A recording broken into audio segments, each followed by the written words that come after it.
I thought I heard the old man say, "Leave her, Johnny, leave her. Tomorrow ye will get your pay, and it's time for us to leave her. Leave her, Johnny, leave her. Oh, leave her, Johnny, leave her.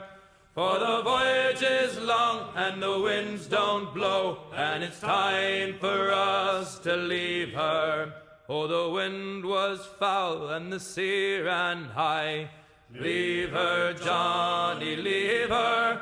She shipped it green and none went by, and it's time for us to leave her. Leave her, Johnny, leave her. Oh, leave her, Johnny, leave her. For the voyage is long and the winds don't blow, and it's time for us to leave her. I hate to sail on this rotten tub. Leave her, Johnny, leave her. No grog allowed and rotten grub, and it's time for us to leave her. Leave her, Johnny, leave her. Oh, leave her, Johnny, leave her. For the voyage is long and the winds don't blow, and it's time for us to leave her. We swear by rote for want of more. Leave her, Johnny, leave her. But now we're through, so we'll go on shore, and it's time for us to leave her. Leave her, Johnny, leave her. Oh, leave her, Johnny, leave her. For the voyage is long and the winds don't blow, and it's time for us to leave her. And now we take a moment. We take a moment to appreciate the launch of Starfield on the PlayStation 5. A game which you can technically own. Sort of. Please enjoy.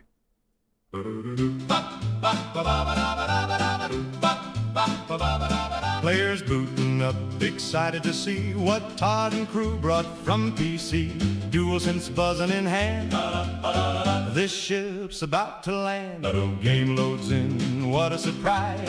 Can't believe I believed those lies. The game runs great, I'm losing myself. Todd blessed it like a Holy Ghost. But then it crashed, Starfield crashed. PS5 or Pro, it don't matter.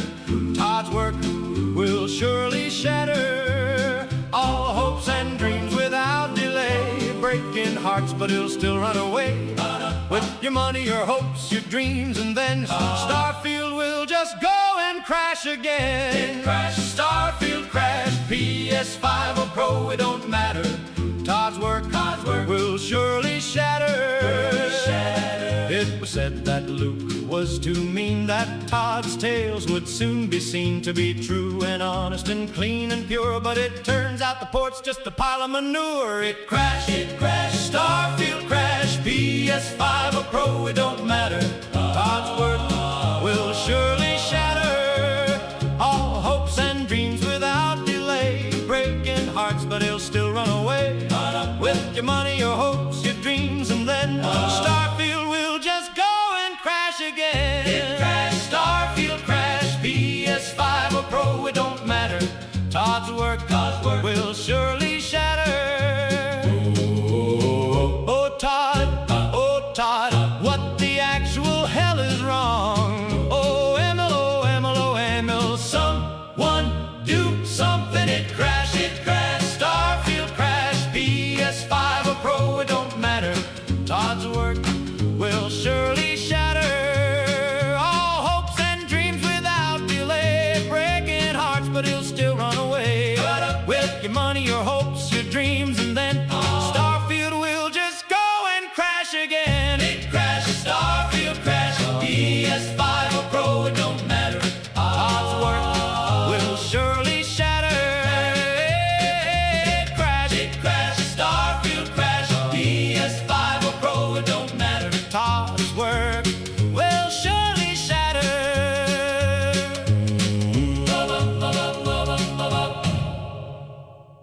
And as one of you requested, one last ditty, very short.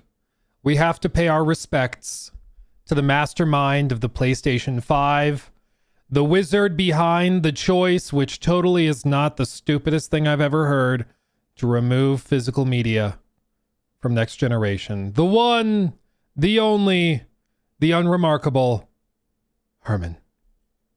Herman, oh, Herman, you're a goddamn fool, Herman, claymation looking ass, firing top brass, bottom of your class, oh Herman, stupid, Herman, no clue what you're doing, oh Herman, somehow you have a job, working like a slob, no one likes you, Herman, you suck.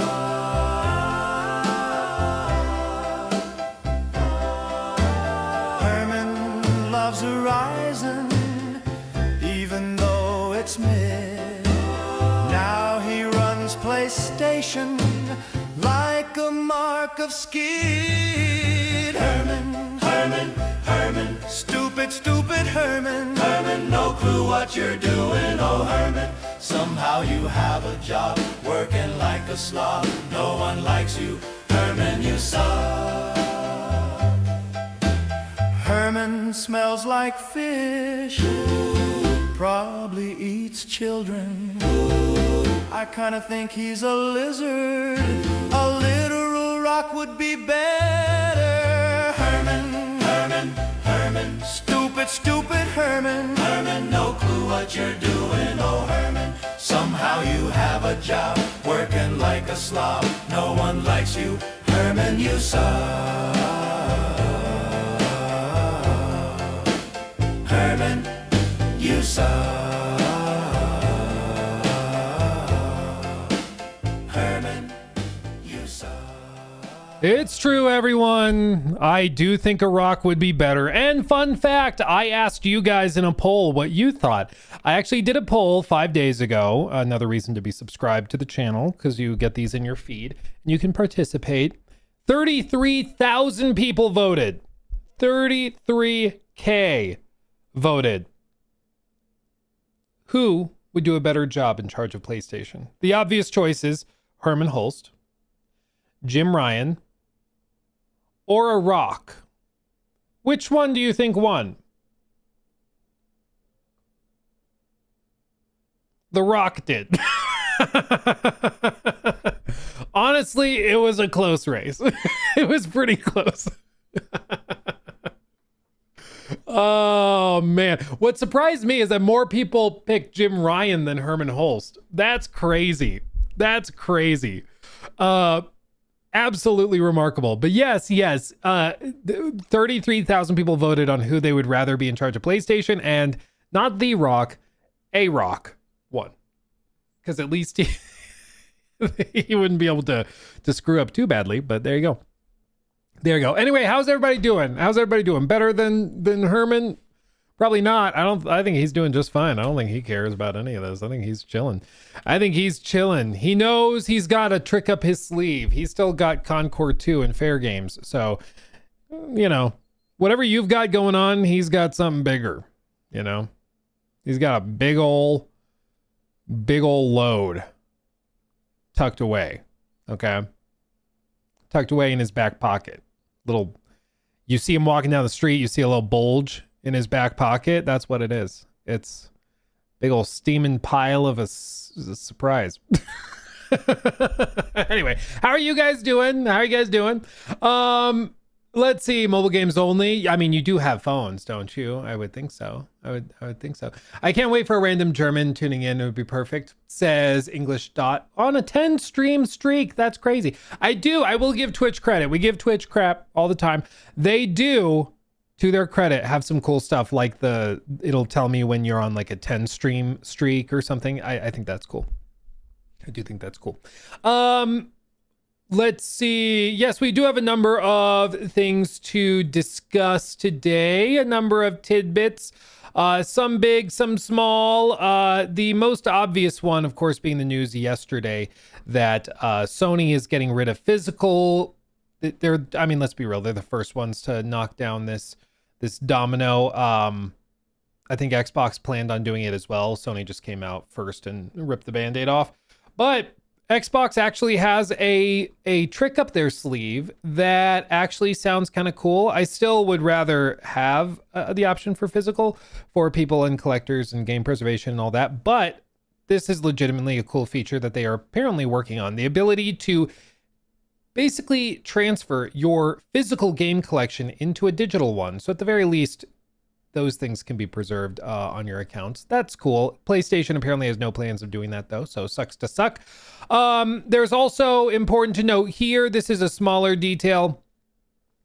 So IO Interactive, the guys that just did 007, they've done Hitman, they've been working on a fantasy game for a while, and we don't know much about it, but we know that they are very excited about it. I mean, it's something they're very, very excited about. And it was never outright confirmed, but it was heavily rumored and reported on by outside sources that Xbox was funding this, basically. And in light of everything that Xbox is doing, they pulled funding. And so they do say they are still committed to it. They are going to see this through. They're going to release it. It is happening, but it's shaken up, and it looks like they may even have to undergo some layoffs as a result, which sucks. As you can see, IO Interactive will continue to develop the game, which is codenamed Project Fantasy, but the privately held Danish game maker will have to find other funding or publish the game itself, as Xbox is taking a fresh look at where we invest. Basically, Xbox is like, we can't really afford to make our own games, much less other people's games. So they are backing out of that.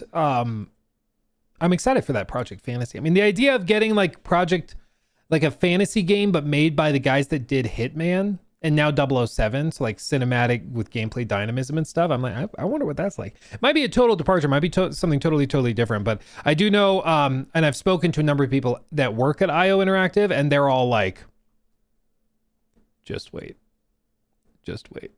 They're all very confident about it, which is good to hear. Also, to quickly debunk something, 3 hours ago, there was this reporting from the game business on a podcast that they did, wherein they basically describe how Obsidian, yes, that Obsidian, was currently in negotiations with Microsoft to avoid closure, along with Compulsion, Ninja Theory, Double Fine, Undead Labs, and others. This surprised a lot of people, naturally, because they're like, Obsidian's on the chopping block? They just pumped out 2 games in a row that like weren't like world shakers, but Outer Worlds 2 and Avowed, like they seem to do solidly, at least for Game Pass, right? People were really surprised, especially in light of Asha being so she clearly wants to push Fallout and Elder Scrolls. Obsidian's the perfect match to help work on those. So people were shocked by this. Oh, and Grounded 2. You're right, Grounded 2. However, this apparently has been since debunked. At least it's been countered, I guess maybe is the better way of saying it. But what effectively happened is that Jason Schreier stepped in and said, despite a rumor this morning, I can confirm that Obsidian is not in negotiations to avoid shutdown. Plenty of details are still up in the air surrounding the layoffs. Picture will be clear on Monday. But Xbox is keeping Obsidian, according to people familiar with the situation. To be clear, in management courses, you go to college for business, one of the top things they tell you is if you're going to fire somebody or lay somebody off, do it on Friday. And there's a number of reasons for it, not just like accounting. It makes sense. You get the weekend to cool off. But in general, like they've actually done studies where workplace violence occurs mostly when people are let go on like a Monday. They come back into the office the next day riled up and pissed off, and like problems happen. But if you do layoffs on Friday, the rates of office violence plummet because people go home, they take the weekend, adjust, and then they move on. Things like that. Weird tidbit. But one of the reasons you fire people on Friday is to avoid like somebody coming in and beating somebody up or worse. Who knew, right? Yeah, that's insane metrics. It's one of those things that once you learn it, you're like, I will remember that. it's sad that we have to be aware of that, but there you go. It's more that just like, I think if you get fired on a Monday, like, it just kind of makes sense. Like if you're going to put a pin in it, if you're going to leave a job, if you're going to quit a job, it makes sense. You leave on Friday. You get the whole weekend to kind of ease into the next week. It just kind of makes sense in my brain. Conditioned that way, I suppose. But yeah, this is why most people are expecting that the layoffs will be rolling out tomorrow, mostly is when they'll mainly hit. And then on Monday, there will likely be like a full disclosure from Microsoft of everything that they did. Because what initially will happen is that people who get a letter of being laid off or something, they'll send a DM to Jason and then he'll start reporting. I've got reports that people from this studio and from this studio, from this studio are being laid off, and he'll try to piece it together. But usually after the axe has come down, then the executioner declares what's happened, right? And that's what's going to happen on Monday with Microsoft, is what it seems. So Friday should be, tomorrow is going to be crazy, but then Monday we'll probably have a much clearer picture of what is going to be happening. I'm estimating there's probably like 3 to 5 studios that fully get shut down. And I think there's going to be a number of others that have like significant headcount reductions. It's even being reported that some big studios, whether you look at Activision or Bethesda Softworks and all of their companies, ZeniMax in general, so including BGS, everybody's going to be hit with like a percentage-based headcount reduction. So basically, Satya and Amy Wood and Asha, they come to the leaders of the studios and say, you need to cut 10% of jobs. You got to get rid of 10% of people. You need to get rid of 5%. You need to get rid of 15%.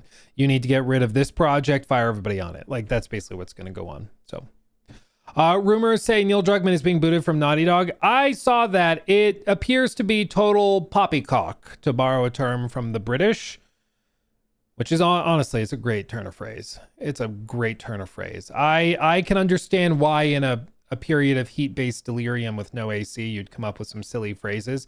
Poppycock, that's a winner right there. That is a winner. I love it. I love it. Let me see if I have the article pulled up. Do I have it? Where'd it go? Where'd it go? Where'd that silly little thing go? From what I was digging up, it looked as though the claim that Neil was being booted out came from like an Xbox podcaster, like a literal fanboy who just makes stuff up. And he's just like, well, I heard that Neil is being booted out of Naughty Dog. You know, I would be surprised if that's the case. Very, very surprised. Let me see if I can find the original thing. Because I don't want to like boost people who are just making stuff up. Because whenever somebody is like, a rumor is circulating saying that Neil Druckmann is leaving Naughty Dog, but this is unconfirmed, tell me what you think. And it's just like literally making stuff up. A rumor says that Asha is considering selling the Xbox Project Helix at $300. Not confirmed. It's like, okay, anybody can say it and you can say it's a rumor, but that doesn't mean anything. You know, like, yeah, anyway, I don't think that's accurate personally. I personally don't think that's real. I don't think so, but maybe we can talk about that more. Try giving us good news. Sadly, it's a lie. How dare you guys? Hold on. I haven't checked on Neil's watches recently. I hope he got some new ones. I love looking at his watches. He has watches I would kill for because, as we all know, Neil has a lot more money than you. He's better than us. We're poor. We are poor. Compared to Neil. He's got it figured out and he don't give a crap because he's got it figured out. What else we got? Okay, close that down. This was just legitimately cool. I'll catch up on Super Chats in just a second, fam. Do you guys remember when Black Flag Resynced was not yet announced, but it was the worst kept secret in gaming? It was leaking constantly. Everybody knew it was happening. And there was a video where our man, Matt Ryan, was at a convention doing signatures and autographs for a fan. And he was being filmed, didn't realize he was being filmed. And so as he's signing an autograph, he's just like mentioning to the fan, hey, you played Black Flag before? Yeah, you beaten it? Yeah, I have. Well, you might need to beat it again. Wink. You know, having fun with a fan, didn't realize he was being recorded. That fan then takes that recording, posts it on the internet. It goes mega viral. And apparently Ubisoft's lawyers started swarming Matt Ryan. I think he suggested that he got like threatened with a lawsuit. Because Ubisoft's lawyers were like, you cannot say that. You cannot say that. And he got in trouble. I actually did get the chance to meet Matt Ryan. It was cool. Where's the photo? Where's the photo? Let me see. Give you a peek-see. Yeah, here it is. I met Matt Ryan. He was very nice guy. Hold my phone up to the camera like a boomer. Very nice guy. Very cool guy. And he does actually sound like that. Turns out people from Wales are real. I thought it was just like something that they made up to try and convince us that people lived inside of an aquatic animal. But no, apparently it's a real place. But he doubled down on the meme. He owned the meme. Fake news. Yeah, I didn't believe it either. Poppycock. Whale people. Truly. There are whale people. They walk among us. Look at this. He actually, this was clipped by Assassin's Creed News. He recreated it actually, which is just great. Hey man, have you beaten the game? So I have a while ago. It's been a minute, but you might have to beat it again. this is true. Well, Dude, that little look. He was having fun. And then this fan, like he didn't know he was being recorded. You might have to beat it again. He's having fun. It sucked so bad that he got in trouble for it. you might have to beat it I again. gotta run through all of them again. But especially, you're gonna have to beat it again. You're gonna have to beat it again. That's pretty baller. That's pretty baller, dude. I'm glad that they loosened up and lightened up about it, because it just, you got to be able to have fun with your fans, and I think it was a good time. Anyway, genuinely cool guy. Yeah, and there's only 7 days left. Figure that out. Oh boy. Oh baby. The ship was a biddy. There once was a ship that put to sea, and the name of the ship was a biddy of tea. The winds came up and her bowed it down, so blow me bully boys blow. Yeah. Soon may the wellerman come to bring us sugar and tea and rum. I'm vibing. There once was a Yeah, buddy. Like, wait, ain't nothing but a peanut. It's almost here, fam. It's almost here. We're almost there. Also, just a tidbit in case you care. Onimusha Way of the Sword, they moved up the release date. It shifted up to September 4th. They moved it up. I mean, it made sense. It was like, there were like 3 or 4 games within a day or two. Like, it was ridiculous. So they moved up the release date to September 4th. This was suspected previously because the date had changed for some like retailers to September 4th. So this was kind of foreseen, but now it's officially confirmed. It is moving to September 4th officially. So there you go. Get a little more time. Smart. I think so. There's no, even if your game is going to be big, if you don't have to launch next to 2 or 3 other AAA games, don't. Like, it just doesn't make sense, because you will lose someone. Even if that's 10,000 copies, that's still 10,000 copies. Like, you still just, it's an unnecessary mistake. What I've been thinking about this. What I find really interesting though is that pretty much like GTA 6 comes out in November, right? Nobody wants to launch near it, but that means that like literally all of November for like 3 weeks, we will have nothing launching. And then GTA 6 will come, and that'll be everybody's life for 2 weeks, at least. But there will be nothing in November, like other than GTA 6. If you're not into GTA 6, there's just going to be nothing to do. Like Nintendo might go head to head with them. Nintendo might do like Ocarina of Time or something. Like they might do something there. Blood of Dawn, not Blood of Dawn Walker. Dusk Bloods might launch in there because they might be confident enough to go head to head. But man, absolutely crazy. Blood of Dawnwalker comes the day before. Yeah, September 3rd. Yes. That one I'm excited for. I am surprised that they would go right next to him, but I guess they are feeling less than threatened. But this is published by Sony. Blood of Dawnwalker. No, this is Capcom. Capcom, and then Blood of Dawnwalker is Bandai Namco. So normally they play nice with each other. They kind of give each other distance, but not this time, I guess. Not this time. Interesting. Ocarina can take on GTA, yeah. Well, I think the benefit... Here's my point of view on it. GTA is its bubble. It's a big bubble. Nintendo is also its own bubble. So the people playing Ocarina of Time, there might be like a little overlap, you know, but I don't think it's going to be massive. Because like if you wanted GTA 6, you're going to have a PS5 or an Xbox by that point. So I don't think that, like, I think Ocarina of Time could still do well, because if you have just a Switch 2, you're going to want something to play anyways. I don't think you should still launch on the same day, because then I think games media, you'll just get blown out.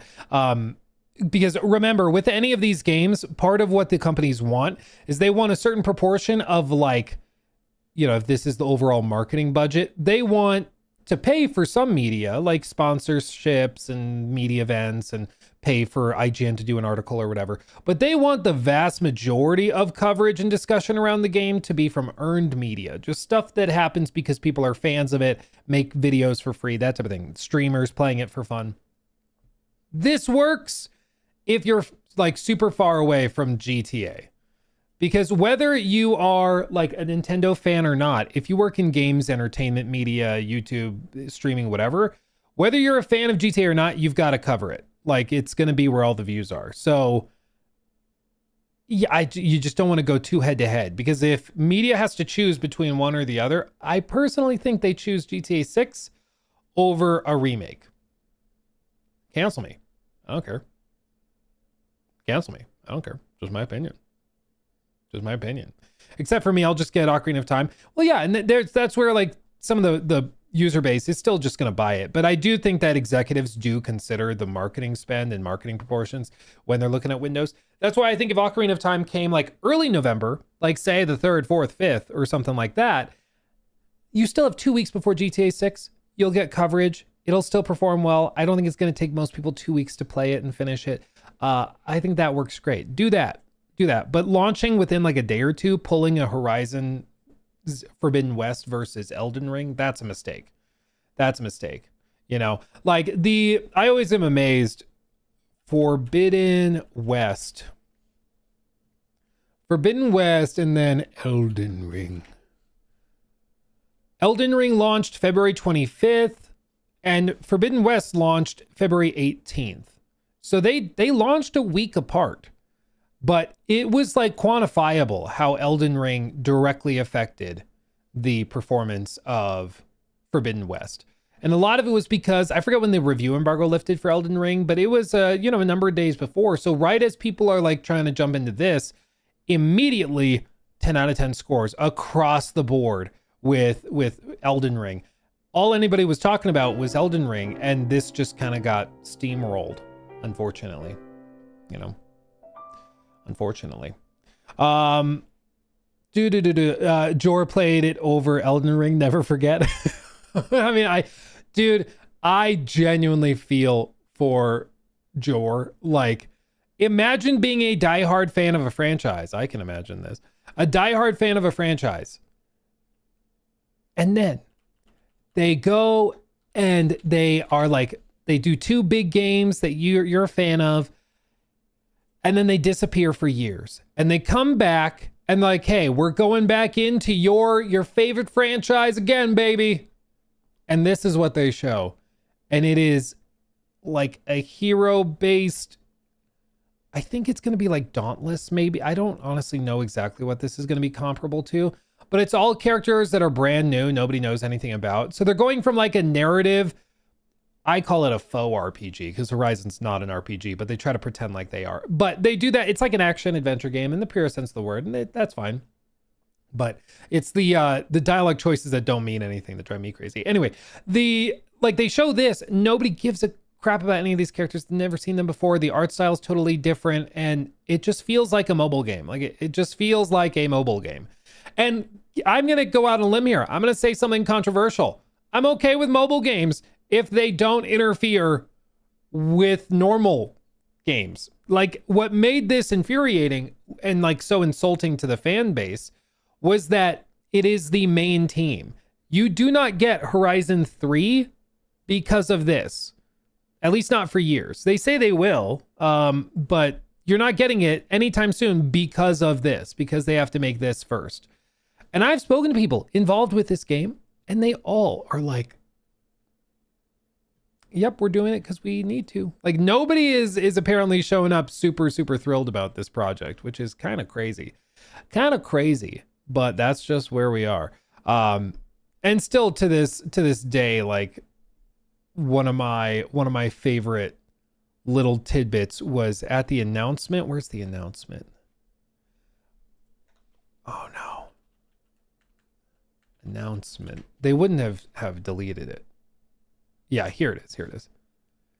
Like one of the first things he says is that we still make single player games. And apparently this was done as a direct response to what they heard from one of the test groups where they were told by people, I don't know if it was Jor who said it, but people like Jor who were at this like preview thing before they announced it. And they said, you have to tell people that you are still doing single player stuff. People are going to be pissed about this regardless, but you have to clarify that you're not. I'm Jan Bart van Beek. I'm the studio director here at Guerrilla. Now, at Guerrilla, we love exploring the Horizon universe. And with every new project, we ask ourselves, where can we take our players next? What new stories can we tell? And what new experiences can we create? And we heard many of you wondering, but what is Guerrilla working on? And today, we get to show you. Before we dive in, I want to be very clear about one thing. We absolutely love making single-player games. Apparently that was inserted because they were warned so severely. If you act like this is the future, the next step of Horizon, and you don't clarify that you're still doing single player stuff, you will have hell to pay. That's a bad idea. So they inserted this line to clarify, we still love doing single player stuff, but it creates this weird, like, I don't even know what to call it. It creates a weird kind of precedent for this whole game. Because if this game is successful, they can't make Horizon 3. They have to support it. Because basically the whole Guerrilla team is working on this right now. So if this is successful, you don't get Horizon 3, at least nowhere near in the near future. If it flops, they can go work on that, assuming they don't get shut down. I don't think Herman ever would. Cognitive dissonance, yeah, maybe. It's trying to hold that two things can be true at the same time when they can't be. It's what Naughty Dog ran into, which was just simply that if the Last of Us Online game popped off and became super successful, that would mean that Naughty Dog is now a live service studio. They have to support it. It's easy to say, well, just do that and do The Last of Us Part 3 and do Uncharted 5, but they are fundamentally different things, and it's incredibly rare to pull it off. You know, one team that actually did pull it off, though, but I'm going to point this out, and you're going to be like, oh, well, that makes sense. Does anybody, real quick before I show you, does anybody know what I could be talking about? A team that was able to do both like live service and a massive single player like AAA game at the same time. Yeah, I guess Valve technically. GTA. Sebi got it. Sebi got the one I was going to say. Yeah, buddy. Yeah, buddy. Yeah, we just saw it earlier this year. Pearl Abyss. They do an actual MMO with Black Desert Online. They're developing another one with Doki V. And they're also casually dropping one of the most like ridiculously massive ridiculously massive open world games in recent memory. I don't know why rendering lag is spiking. We're dropping frames. Just Crimson Desert is like, particle effects. Oh my God. It can't handle it. Oh man. Anyway, sorry for the drop frames. There you go. But yes, I think that's a great example of it. But yes, you're right. There's also like Valve has managed to do stuff when they decide to make games. You can point out to other ones like, oh no, we're dropping more frames. What is happening? Here, let me try this. Let me try that. Let's see if that helps. I pressed a button. We'll see if that did anything. We'll see. Respawn also, yeah, they're able to juggle, of course, Apex with the single player stuff, all of that. All that. The future of streaming games, exactly. Why are we dropping frames? That's so weird. It says due to rendering. Okay, no, we're good. We're not dropping frames anymore, right? We're good. Okay, I think we're good. Blizzard, yeah, dude. There's a good number of them that but like even Valve, like you point to that, they are kind of picking one thing at a time, so they might lean all the way into like Deadlock, and that's like their focus. I personally don't think they're working on Half-Life 3. I know that might be controversial, but I don't think I don't personally think they're working on that. But I just think like it's very difficult. It's a lot easier said than done to have one studio that's able to do both things very well at the same time. From Software now do both. Are they? Because their last two games, if you count Duskbloods. So, well, I guess. So their last game and their next game are like live service multiplayer games. They seem to be doing one at a time. There is a rumored project, which is rumored to be like a Sekiro-like, I guess. That's rumored. We don't know that for sure, though. It's just speculation. But maybe they're doing both at the same time. But as of right now, all we know is that they're doing one thing at a time, you know? And clearly, they're pretty good at what they do, but they're choosing to focus on one thing at a time, you know? So I think it's going to be very interesting to see kind of how the Forbidden West thing, or Forbidden West, how Hunter's Gathering works out. Because like I said, if this is successful, it incentivizes them not to go back to the mainline Horizon games, which I think is what Herman is hoping for. Herman is hoping that this blows up into Fortnite 2. You know, that's what he wants. And, but I think most of Guerrilla wants to go back to Horizon and do Horizon 3 for the PlayStation 6. But this is why, as we said at the start, you got to feel bad for people like Jor, because if you're a diehard fan of this franchise, to see them do this, this is a real hot take. This is worse than Ubisoft. I said it. Because you know what? Ubisoft, yeah, they use their franchises and they go and they do weird live service crap with them, spin-off crap. But you know what they also do? They pump out a lot of other crap, okay? So like, yes, we are going to be getting an Assassin's Creed live service multiplayer game. Maybe this year, maybe next year, we don't really know, but we are supposed to get that, codenamed Invictus. It's been rumored and leaked a bunch. We'll get that, but guess what? We're also getting Black Flag Resynced, a remake of like one of the fan favorite games of all time. And next year, assuming it's not delayed even further, we should be getting Project Hexa, which is that like dark, spoopy mainline single player game. So you're getting like two projects you're really excited about and one you're not really excited about. But in this case with Horizon, they're like, no, you're just getting the live service thing and you're going to like it. That's why I'm saying it, dude. I'm saying it, dude. Like, the memes are the memes. I get it. But I think it's a better time to be an Assassin's Creed fan than it is to be a Horizon fan. That's all I'm saying. Okay? And I feel bad for the Horizon fans because they've been rooting and trying, and this is how they get treated, you know? That's just where we are. I think it's a better time to be an Assassin's Creed fan than a Horizon fan. It's a rough time to be a Horizon fan.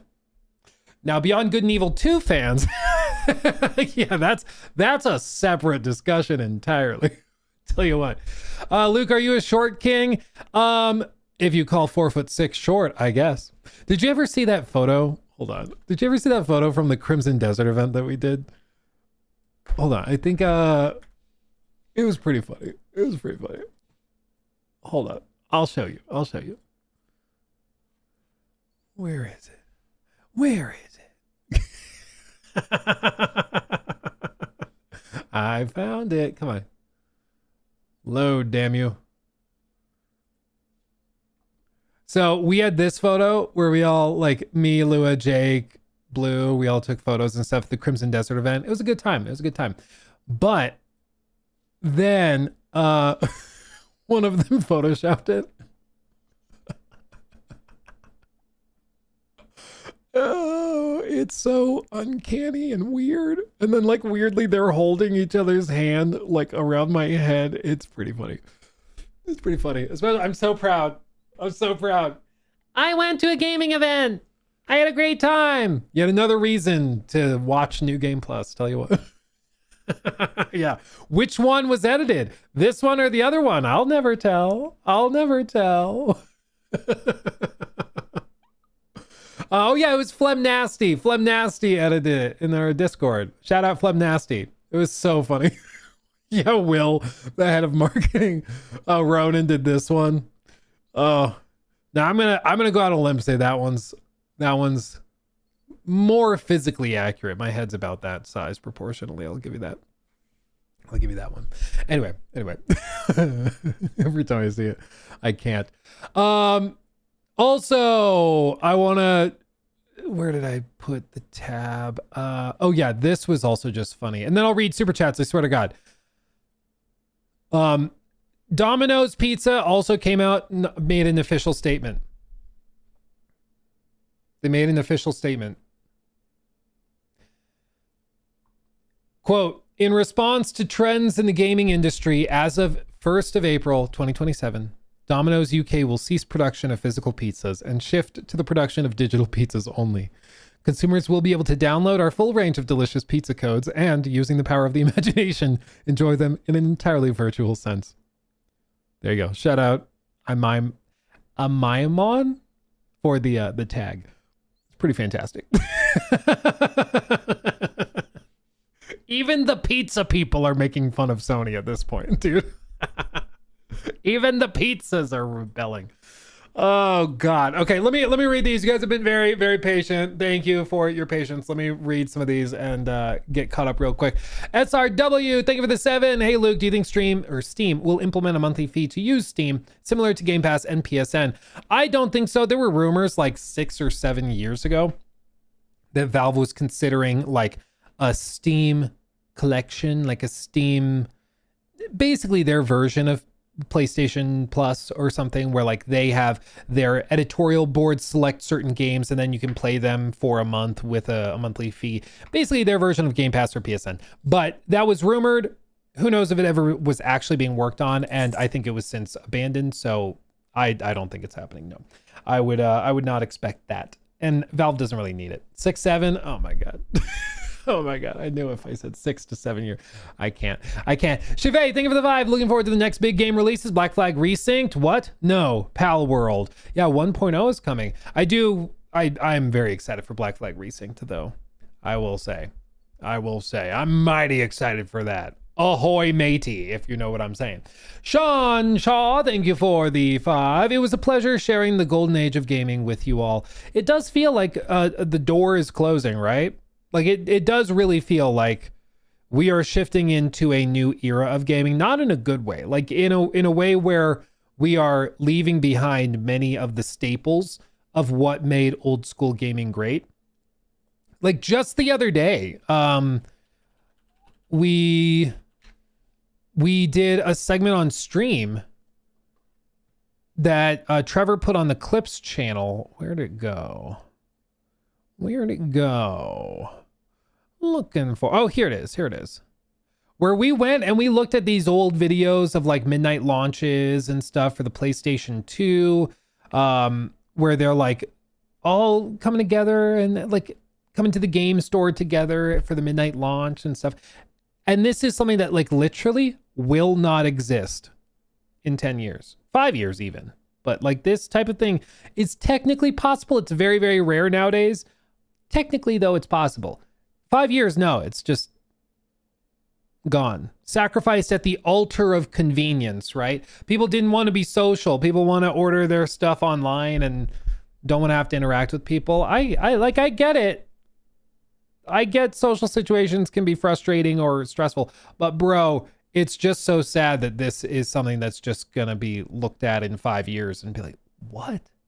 People would go and like pick up the console in person and like take the game off the shelf. Can you imagine? That's just kind of sad.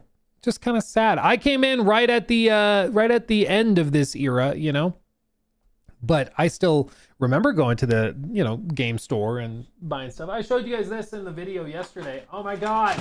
Oh my God.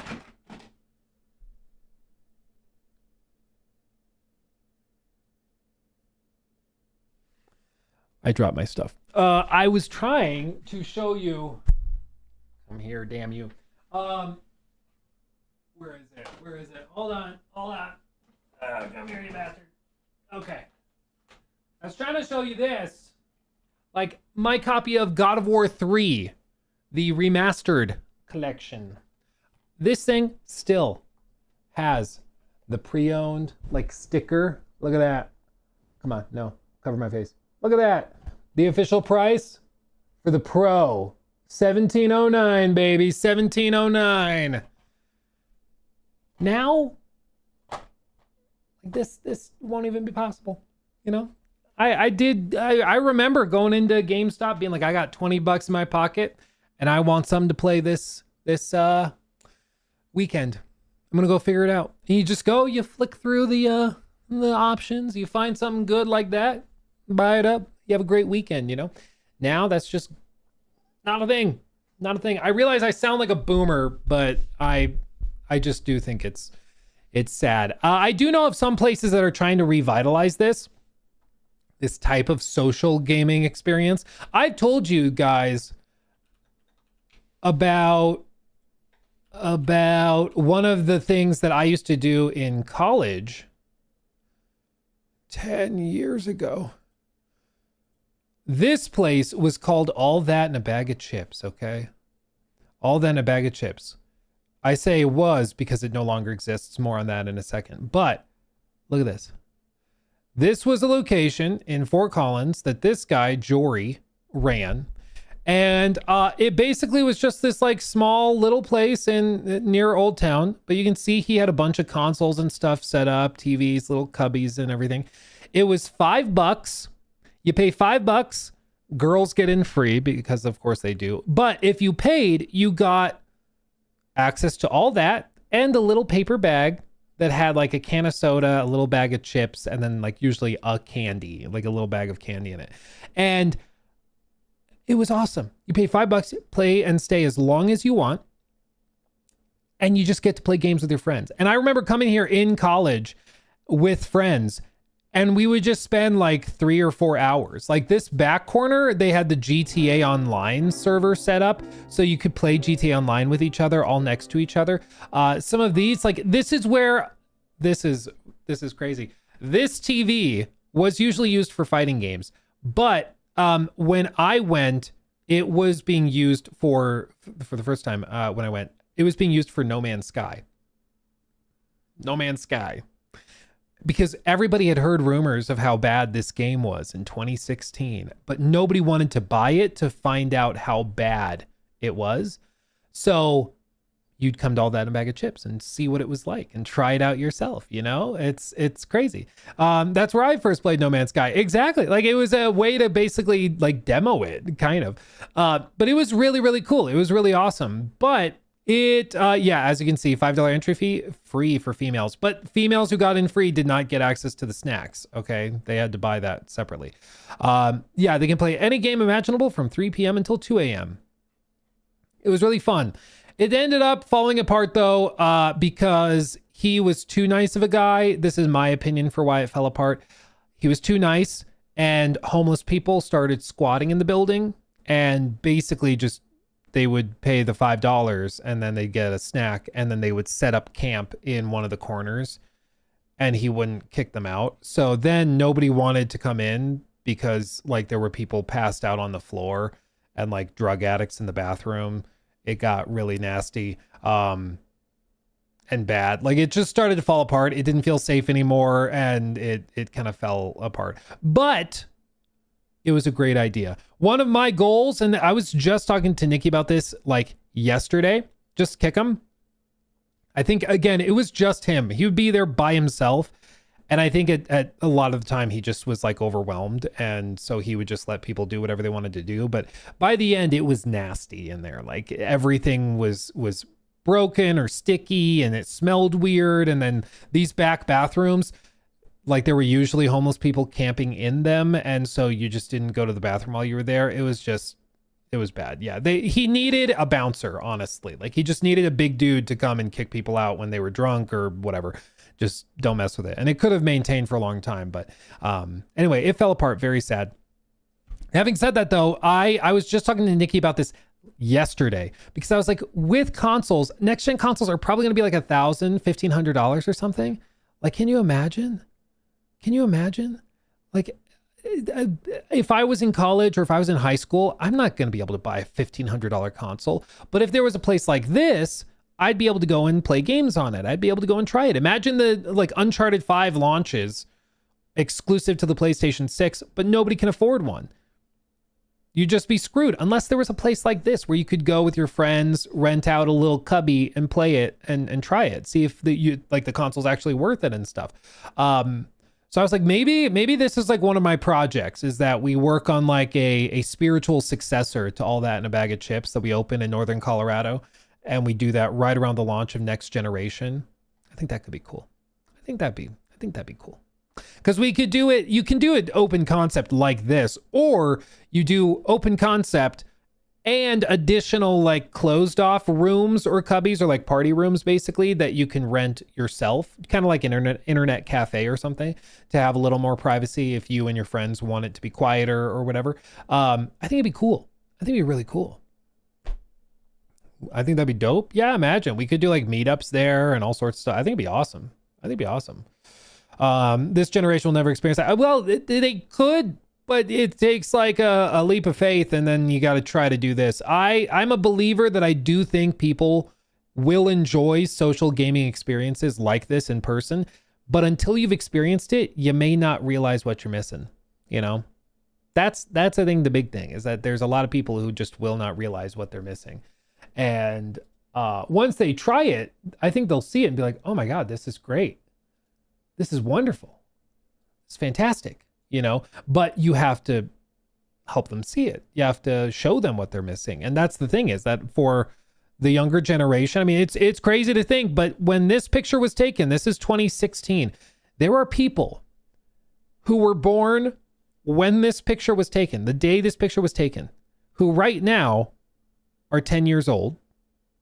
Very soon for the next generation will be headed into like middle school, junior high, and they'd be the prime clientele for something like this. I think they would love it to be able to actually play both retro games and newer games together with your friends. They would love it, but they've literally never been able to experience that, you know? I think it'd be great. I think it'd be amazing. And honestly, like looking at this isn't like that insanely expensive to put together. I don't think. Like rent would be the big thing, but I think this would be very doable. Like if you kind of break it down, it's like Edgar Vasquez, $200 for TVs and stuff. Donated like, $20 through Super Chat. I would call it Luke's Video Game and Jerky Emporium. Entrance, copy of Concord. It's just like an unspoken rule that if you bring me a copy of Concord, you get in for free. that could work. This one, like times 5 each console. Let's be real, the console probably going to be like 1,000. So you got one there. Oh, other side of this. Like it still probably is like 10 to 15,000 to build it out in terms of tech. But I'd be willing to go crazy like that to share something like this with the next generation. I think it'd be amazing. I'd be willing to to pay and front the bill to do something like this. It's just, I do not want to make the same mistake that this guy made when he was running it. Because like I said, he was just too nice to the point where it kind of ruined it, you know? He was so nice that he let homeless drug addicts come and ruin the experience for everybody. You know, so you'd have to have like a bouncer. Maybe, I mean, nowadays it probably wouldn't be $5, it might be $10. And yeah, but I mean, look how cool this is that you can just come in. He's got all the retro consoles. If you want to come in and just sit down and play Donkey Kong Country, like you can do that. If you want to play old school Mario Kart, you can do that. I think it's awesome. I would do it a little more organized than this. This is pretty haphazard, but I think it'd be so fun. It'd be so fun. Oh, playing Guitar Hero with your friends in person. Can you fathom? Can you even fathom? So anyway, that's my diatribe of something I do want to do. This owner is rude and discriminates against homeless customers. Huh. Okay. I would argue it was kind of the opposite, but I mean, you can see people really liked it. It was great. This is what it looked like when all the lights were off. Yeah, you'd walk in and this is what it looked like in the back with all the retro. Then you go downstairs and it was the full gaming den. It was awesome. See, they got like kids in there playing Call of Duty side by side. You don't see that anymore. You don't see that anymore. And all the memes drawn up, 2016 era memes drawn up on the walls. Now it's kind of sad. If you're ever in Fort Collins, these are two separate businesses. So this is like a smoke shop and it's just the basement level. And then this is like, I think a yoga studio and it's just the upstairs. It's very sad. Very sad. Anyway, that's my rant about that. How did we even start that? Oh, Sean said, it was a pleasure sharing the golden age of gaming with you all. I think maybe to wrap it up, I will just say, yes, I think the golden age of gaming, that chapter is closing. But if we want the next chapter to be phenomenal as well, but in a different way, we probably have to put effort into it and try some stuff, you know, try to share what we knew and loved, you know, and that might be the key, is social gaming opportunities and experiences like this. But who knows? Maybe I would do it. I'd greenlight the budget. I'd spend all that money and then I just burn $50K on nothing. It just turns into another homeless encampment. You never know. But I'm optimistic we'd be able to figure it out. I'd want to call it like the Tavern or something, and I want it decked out. Like, have you ever, I swear to God, I'm going to focus again.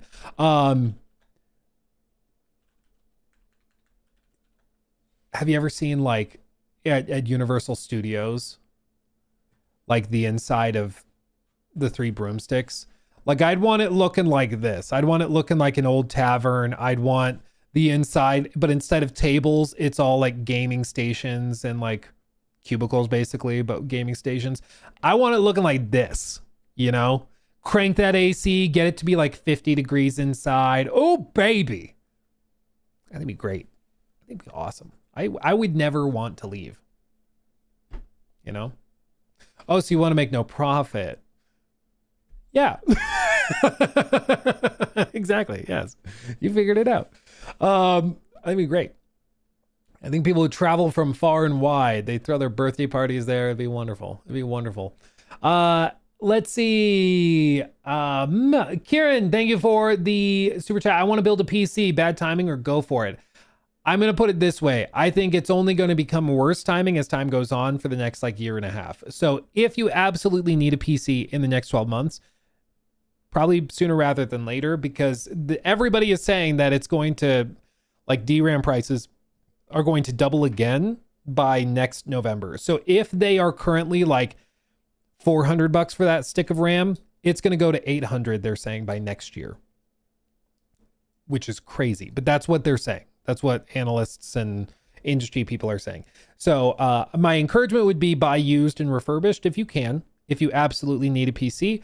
If you can wait 2 years, 3 years, that's how you'll save money. But yeah, if you need one in the next 12 months, it's probably sooner rather than later. It just is what it is. Let's see. Go Blue, think of the 5. Do you think maybe getting rid of physical is to try and keep the PS5 or PlayStation 6 cost lower? The way things are going, why do you think these execs think the PlayStation 6 will sell? Well, what's been happening in all of I mean, this is not just gaming. This is all of like financial markets in general, to be very, very clear. Every industry is kind of like this. Normally, spending on anything, okay, if we say like this is overall spending, normally, I don't know what it breaks down to, but maybe something like this. Okay, so you imagine the spending on things. This lower chunk, the white chunk, are people that make less than 100,000 a year. They make up like 60-70% of total spending in a given industry. Okay, I don't know if these numbers are exactly right. I'm ballparking. Okay, what's been happening in the last like 2 to 3 years is that spending is actually staying about what it was. Okay, the total spending is about the same, but the number of people spending money that are making under 100K is significantly lower. But the people that are making over that, the people who have, are spending a lot more. So the people who, the haves and the have-nots, the haves are spending way more than they used to, but the have-nots are tightening their belts and being more frugal. And in the gaming space, the comparison would basically be the people that are spending money and that have money are buying the 5090s, or buying the 5080s, or buying the Steam machine, or buying the PlayStation 6 or PlayStation 5 Pro, or buying like the expensive RAM upgrades. They're still spending hundreds or thousands on various things. But the people who are budget aware and budget conscious and maybe don't make as much, they are just not buying. They're just out of the market. They're skipping the PlayStation 5 Pro. They're skipping the Steam machine. What I think like these console manufacturers are relying on is that the haves, these people, are going to make up the difference. So they'll launch the PlayStation 6 at 1,000 or at 1,200 or whatever it is.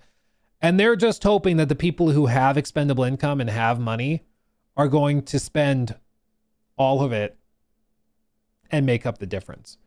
And the reason they also hope that is because the people who have money, they can afford maybe 2 or 3 games at launch instead of just one, if you're more budget conscious. Even back here, if you go back to like 2016, you might buy 1 or 2 games at launch, but the people who have a lot more money, they might be buying 3, 4, 5 games. You know, they might be signing up for this membership, for this online subscription, these accessories. You know, the people who have money, their ticket sizes are going to be a lot bigger. So I think that that's mainly why you're seeing it being pushed through. They just think that the people who have money are going to spend a lot more of it than is being lost from the people that don't have money. I personally don't think that's how that works. Because if you have 10 million people buying something at 500, but only 1 million buying it at 1,000, the math doesn't math at some point, you know, like you're actually losing out. But who knows what they're doing? I think they're actively figuring it out as they go along. It also, realistically, I don't think they're going to manufacture very many at all at launch. Like I really think you're going to have PlayStation 6s selling out everywhere. Project Helix is selling out everywhere. And it's all going to be scalped to hell and back. And that's just how it's going to be. Because I think they're going to manufacture like 100,000 of them.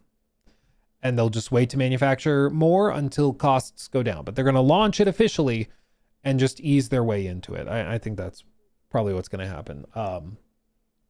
But anyway. How are they going to continue monetizing off of live service if they're pricing out a significant chunk of their player base off their platform? Well, that's the thing. I don't think you'll see any live service games that are going to be like PlayStation 6 exclusive, at least not well into the 2030s. Every live service, anything that they do is going to be cross-generational. I think any AAA thing they do is going to be cross-generational because they know basically nobody's going to be buying into that. Like, one of the sneaky ways that they could also benefit from this is when they get people moving from the PlayStation 5 to the PlayStation 6. They also could see a flood of used hardware going back in. One of the sneaky ways they might be doing this is to get people to buy the PlayStation 6. They offer a trade-in program where you ship in your PS5. They take it, refurbish it a little bit, fresh paint, fresh side panels, whatever. And then they sell it back to people refurbished for like $500 or $399 or whatever it is. And then that allows people to still buy PS5s and increase the total user base, even if it means that they're not buying into the PlayStation 6. It's literally the Don Matrick. If you don't have money, we have another product for you. It's called the PlayStation 5. They're literally doing that. But I think that that's probably part of the strategy as well. Oh, Tree Fitty. Yeah. Sierra, thank you for the 5. Surely Sony getting rid of a big expense will benefit customers, or at least stop paying off or laying off developers, and won't just go back into stock buybacks. I mean, surely, for sure. That's definitely not what's going to happen at all. I think absolutely. All of the Microsoft layoffs also are going to lead to price cuts across the board for everybody. And yeah, no, absolutely. Totally agree. D-Tunes, thank you for that. Could Xbox have, or a part of, a comeback if they will keep supporting physical discs next gen? There's a lot of people saying they don't want a PS6 now. What I always try to remind people is that Twitter isn't real, for one. And the vast majority of gamers are not tuned in to online gaming discourse. Sure, I guess it depends on how you define gamer, but the vast majority of gamers, if you're counting Call of Duty gamers, Fortnite gamers, those types, playing more casual like Rocket League, that type of thing, they are not following Wario64. They are not following me. They're not following, IGN discussions or Destin or whatever. They are just playing their games. And for them, they're playing games that they have not bought physically ever, or if not ever, like not in a very, very long time. I think if you look at the whole market, literally it could be close to 99% of players, their purchasing decision for the PlayStation 6 is not going to be affected by disk drive or no disk drive. I think it's going to be affected by price. I think it's going to be affected by availability, stuff like that. But I don't think the disk drive is going to be a selling point for them. The physical media talking point is a hardcore gamer talking point. It's not a mainstream thing, which is what they're relying on. It's what I said in the video we did yesterday. Apathy is the secret weapon for slowly taking, consumer freedoms away and consumer rights away from them. Because if you start with one thing where it's like, that's not that big of a deal, I guess, but then it's one more thing and then one more thing. And little by little, it doesn't seem like a big deal. It's like taking a rock out of the rock bed at your neighbor's house. You take one rock, it's not a big deal. You do that 5 times, not a big deal. 10 times, okay, maybe there's going to be a little empty patch in the rock bed, but not a big deal. You do it 100 times, oh my God, you got like a whole thing. You do it 1,000 times, 10,000 times, all of a sudden all the rocks are gone, and it can make a difference. Boiling the frog, exactly. So I think it's a hardcore gaming talking point. The average consumer isn't going to care, but that's why the hardcore gamers need to take it upon themselves to like push for things like Stop Killing Games. They need to push for, and I'm not saying that Stop Killing Games has the perfect solution in their current write-up. I don't think they would say that either.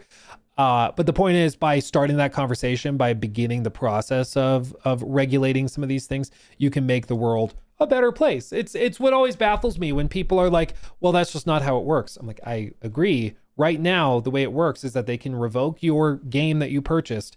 They can just say, hey, we're taking the license away from you. There's nothing you can do. You gave us money. You bought it. We took it away. Yes, that's the way it currently works. It doesn't have to be that way, though. That's my point. You can make it better. You can fix it. You can go in there, get it regulated, get it like protected, and protect consumer rights and interests. You can do that. You just have to try. You just have to try. But some people are just like, well, that's just not how it works. Yeah, but it doesn't have to work that way. That's the point. That apathy, that vibe of like, like that is what they rely on, is people just being like, yeah, I don't like it, but like that's what they want. But Anyway, could Xbox be part of a big comeback if they keep pushing physical discs next gen? I hate to be the bearer of bad news. Apparently, Xbox is going to get rid of the disc drive as well, but they are entertaining and actively testing a program that will allow disc to digital, which basically means that you could take a disc from the Xbox One or Xbox Series generation, put it in your console, and it will add it to your digital library so that you can play it in the future. So it's not like totally useless or whatever. They're apparently entertaining that, which would be cool. That is a cool feature. But I think that it's just too late. And the disc drives, Blu-rays, the other thing is like for one manufacturer like Xbox or one platform to do it and not the other. I think most third-party publishers like an EA would just stick to digital only. I don't think that they would bother with printing discs if it's only going to be usable on one platform. So I think that this is kind of the death knell. What is going to be interesting is what Nintendo does. Because Nintendo could go either which way. They could keep physical media. I think they absolutely should, obviously. But it's going to be interesting to see if they bother with anything. You know, do they get rid of the little SD cards or do they keep them? Because Nintendo has a big collector's market. I mean, at least this is anecdotal, but I feel like based on what I've seen, there's a lot more Nintendo physical media collectors than there are like Xbox physical media collectors that I've at least encountered. I don't think you mess around with Nintendo hardcore fanboys, you know? Like I don't think you mess around with those. Do I have a splinter on my hand? I think I do. Damn it. That sucks, man. Let's see. Rexasum, thank you for the 5. Do you think PlayStation's move to exclusivity is because they know people will build a PC for cheaper than the PlayStation 6? My expectation for why they've moved away from like cross-platform everything is just simply that the premise was very simple. I'm going to use MS Paint again because of course I am. The premise was very simple. We'll do it live. They thought that if you have, whoops, that's black. They thought that if you have the PS5 and you have, we'll just say this is the platform, okay? And then you have the PC platform. They thought, I'm going to move my camera. They thought that if you have a game like God of War, okay, God of War Ragnarok. They thought that this would lead, you know, PS5 players or PC players, that they would play this game on PC and that would lead them back to the PS5. That they would buy a PS5 to play other Sony first-party games. You do the same with like Ghost of Tsushima. PC players come and play it. Oh, I love that. I'm going to go buy a PS5 to play Ghost of Yotei, right? The idea was that you have games like Horizon. PC players play it on PC and that moves them to the PS5. I think that was the premise for all of this, is that they thought players would move towards PlayStation once they tried the games. They'd be like, oh my God, I love this game. This is great. I'm going to stay and move to that platform. That's wonderful. But what actually ended up happening seems to be a little different. It seems that once PC was exposed to these games and was able to get these games, PlayStation players realized, hey, I can go this way. I really like Horizon. I really like Ghost of Tsushima. I really like God of War. I can play those on PC now? Oh. And they started moving that way. So I think that it was just a miscalculation on their part. They thought that it would move PC players onto PlayStation, but instead it moved PlayStation players to PC. And I think that, remember, I'm going to, flashback, okay? You remember all of those crazy stories when Helldivers 2 came to PC and PlayStation was so insistent that you had to sign up for a PlayStation Network account and connect it to your Steam. You think they were doing that just to be pedantic and silly? No. The reason they were doing that is because if you already had a PS5, you have an account, right? So when you play a game like Helldivers 2, they can track, since you have an account, oh, you played that game, but you played it on PC and you already had a PS5 account. And then they can track your PlayStation account now that it's connected to your Steam activity. They can see how many hours you're spending playing on PlayStation 5 versus now what you're doing on your Steam account. And I think what they started to see was that a lot of the people who were on PC and didn't have a PlayStation Network account made one to play Helldivers 2. They didn't end up attaching that account to a PS5. They stayed on PC. They didn't move. But they noticed the people that already had a PlayStation account that played Helldivers on PC ended up starting to have a lot more playtime on PC, a lot more Steam playtime, and a lot less playtime on PlayStation. Like, they wanted you to sign up for this so they could track your behavior, track what you were doing. Like, it's all very, very intentional. It's not an accident, okay? Not an accident that they wanted to track that data. And I think what the data showed them was, this is a great strategy for getting people to leave your platform. You know, because if you can play all the exclusives on the, in my opinion, as a PC gamer, the superior platform, why would you stay on the old platform? Why? And that's what happened. Is a lot of people were like, if I can play all my PlayStation games on PC, why do I need a PlayStation? So they just moved over to PC. And so now all they're going to do is do live service stuff. And all of these things are going to go back into the PS5 and be exclusive there, because they don't want to channel people out this way to PC. They don't want to risk that. They just can't. They can't. It's a bad idea. It's a bad idea. So that's what I think happened. I think that was the purpose for all of it, personally. F87 Delano, thank you for the 10. Very generous. I don't agree with getting rid of physical, but do people not realize physical copies can still be something you technically don't own if they use the DRM, unless I'm missing a part of how it works? Well, that, and this has been a long time coming. A lot of the physical copies that you've bought in the last 5 years, certainly, they don't have the full game on them. So like this, the nice thing about this game is that I can put it in a PS4 that's not connected to the internet, and I can play it. The game is on the disc. I can play it on the console. It will work. It's not true of like if you buy one of these physical copies for one of these newer games, you're going to put it in the console. It has to verify with the server that it's a legitimate copy. And then it has to download a 100 gigabyte patch to download and do the day one update. And then you got to be connected to the internet after that to recertify the copy and to pull the license. And then you can play it, you know? So it's not the same as it once was. But that's one area where Nintendo, for a lot of their games, do have a step up. Like, to their credit, Cyberpunk 2077 on Switch 2, the entire game is on the cartridge, which apparently is pretty remarkable, because they had to pay extra for the cartridge to get enough storage to put the game on it. And so the whole game is actually on it, which is not that common for big games on the Switch 2. Usually it's like a smaller portion, but yeah, it's pretty remarkable. It runs really well. Shout out to CDPR. They sent me a copy of the game on Switch 2.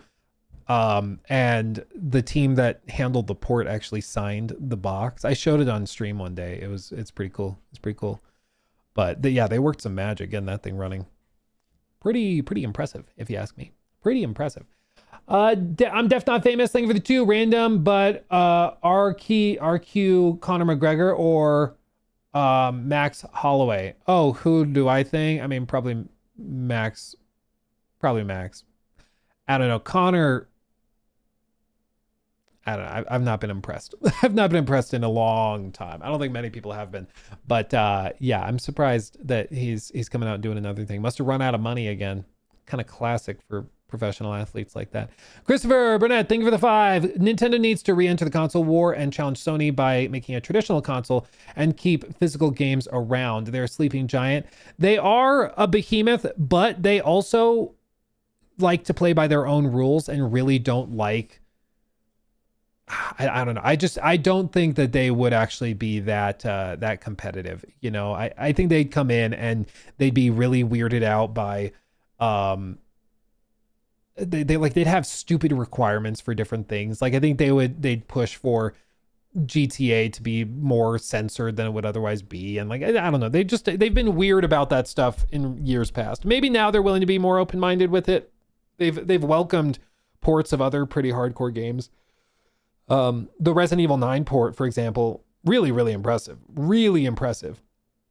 So it's not impossible, but I do think that if they were to step in and try to go head to head, they could do some damage. Because right now it's pretty clear Sony does not feel threatened at all. They feel like they can do whatever they want, and that Microsoft's not a threat either. Silver Lightning, thank you for 27 months. Palworld 1.0 versus Valheim 1.0. Which is more exciting? More exciting? Well, it literally depends more on your individual play style. I would say it depends on my mood. I've played both with friends. Palworld is really fun. Valheim is more of a vibe. But if I had to pick one, I'd probably pick Palworld. What about Meta, JK? Dude, I think Apple might actually give it 5 years, but Apple might surprise you. Apple might come out and start swinging more in the gaming space. I just saw a video. Come on. I just saw a video from Snazzy Labs on this very topic. And basically his whole argument in this video is pretty crazy. Watch this. Okay, so the premise of this video is basically that Apple is a sleeping giant that if they decided to step into the gaming sphere could totally change the game. Like full stop, period. Nothing will ever be the same. To Metal 4. Metal being the graphics API that game engines use to send rendering and compute commands to your GPU. Metal 4 brought with it a proper temporal upscaler, frame interpolation, which is Apple's own spin on NVIDIA's DLSS 3 frame gen, and denoising, which is particularly helpful if you're using ray tracing at lower resolution because it scrubs artifacting noise that can be left behind. This is pretty common on Macs. Now, most of these new features require an M3 or newer, with a few of these features requiring as new as an M5. But if you have that new hardware, well, the new game porting toolkit can do you a real solid. Just like today's sponsor. I use AI almost every And then he goes into the sponsor. Hold on one second. Just look at this. X11 or 12 calls and rewrite them in real time into Metal that the Mac can actually run. So basically the premise and setup for all of this is that Apple did an update to their Metal framework, which is sort of like the translation layer that like Steam uses on the Steam Deck. Sort of like that. They quietly updated it without really talking about it at all, but it has huge performance uplifts on a ton of different games. And so some people are thinking that this could actually be a sign that Apple is working behind the scenes, especially they're revving up under the new CEO that takes over in, I believe, September. They're revving up to do like a major push into gaming as they make major strides with this stuff, which could change the game. And in addition to the handy new Metal FX features we just discussed, there's a decent uplift in performance just from framework optimizations and new efficiencies gained by virtue of updating to macOS 27 Golden Gate. And I was honestly shocked at these improvements. And I was shocked at how well everything ran despite being run on my base model M5 MacBook Pro with 16 gigs of RAM. This is not an M5 Pro, it's the regular cheapest MacBook Pro you can buy, the bare M5. Now, to get things running, you do need to register for a free Apple developer. Yeah, he goes through how you set up because it's all in beta right now, so you have to set it up. Expected. Take Red Dead Redemption at 1080p, cranked to ultra settings with DLSS enabled. Yeah, on but macOS 26, the game would just hard crash within seconds of being launched at this graphics preset. I suspected this might have been from the puny 16 gigs of RAM on my M5 MacBook Pro. Dude, back in the day, I would have still played this. If I was like in high school and I had no other choice, this is how I would have played Red Dead. I remember playing some games that were like on this level, but it was the only way you could play them because you got the old laptop and you're like, I'm going to figure it out. But by upgrading to macOS 27, that notion was dispelled because while the game still kind of ran like crap, using the old GPTK3, I was able to get it to run, just not in a playable state. It was about 14 frames per second on average. But then I tried it again using GPTK4, the same game, the same settings, and it leaped to 38 frames per second average with peaks touching 80. And while it's an older title, ultra settings on this game are still quite demanding, and the final result is beautiful. Like, Rockstar didn't do anything. Like, all they did was change some of the back-end stuff quietly without telling anybody, and they got that kind of uplift. The previous version of macOS was able to hold a flat 60 at high settings, but GPTK4 really unlocks that upper end, those ultra presets. Kingdom Come Deliverance 2 sings much the same tune. It's frankly unplayable at ultra settings on macOS 26. But if I update to macOS 27, I get a workable 33 frames per second, even with the old toolkit. Again, for a base model laptop that is not, like, it's not been built for gaming, cooling workloads like that, but it's running in like the mid to high 30s or even 40s. That's pretty impressive. That's pretty impressive. Because what is being suggested is that Apple is actually going to try and lean into a full, like, gaming computer. That they are going to basically make their version of either a laptop or a handheld gaming device that is built for that with proper cooling and with optimizations therein. Because what people are seeing that are way smarter than me is that it looks like Apple is starting to lay the foundation for a lot of the underlying tech that would eventually support that type of hardware. And I'm just going to be real. If Apple, with their scale and volume, is able to come in and actually challenge like Steam Deck and actually challenge like a Switch 2 and actually do that stuff, it could change the game. It could change the game. Imagine Apple's margins and distribution, and also Apple's, like, they do such crazy runs with hardware that they can negotiate much better deals for like RAM prices for just general manufacturing because they are Apple. So they'd be able to be, I think, much more aggressive when it comes to pricing than like Xbox would be. Like Microsoft, they're not really a hardware company, they're a software company. Apple, they know how to do hardware. So I've been saying for years that if Apple were to like actually focus and try to break into the gaming scene, it could change everything and actually make Sony piss their pants. But we'll just have to see if they do. Apple's premium pricing, dude, they've always had premium pricing, but they're actually like starting to do things that could change that narrative. The Neo being the main one. This is after the price hike, but the MacBook Neo, there is not a single Windows laptop anywhere near this price range that outperforms it in any sort of benchmark, in any sort of measure of build quality or anything. Like, it is actually insane. There's just nothing on its level. It's like actually caused the whole hardware market to kind of implode on the lower end of Windows laptops, because previously MacBooks were always like basically around $1,000. But now they came out swinging with this. They just raised the price from $599 to $699, but even still at that price point, I think it's still more competitive than pretty much anything else you'll see on the Windows side of things, which is crazy. And the new CEO, John Ternus.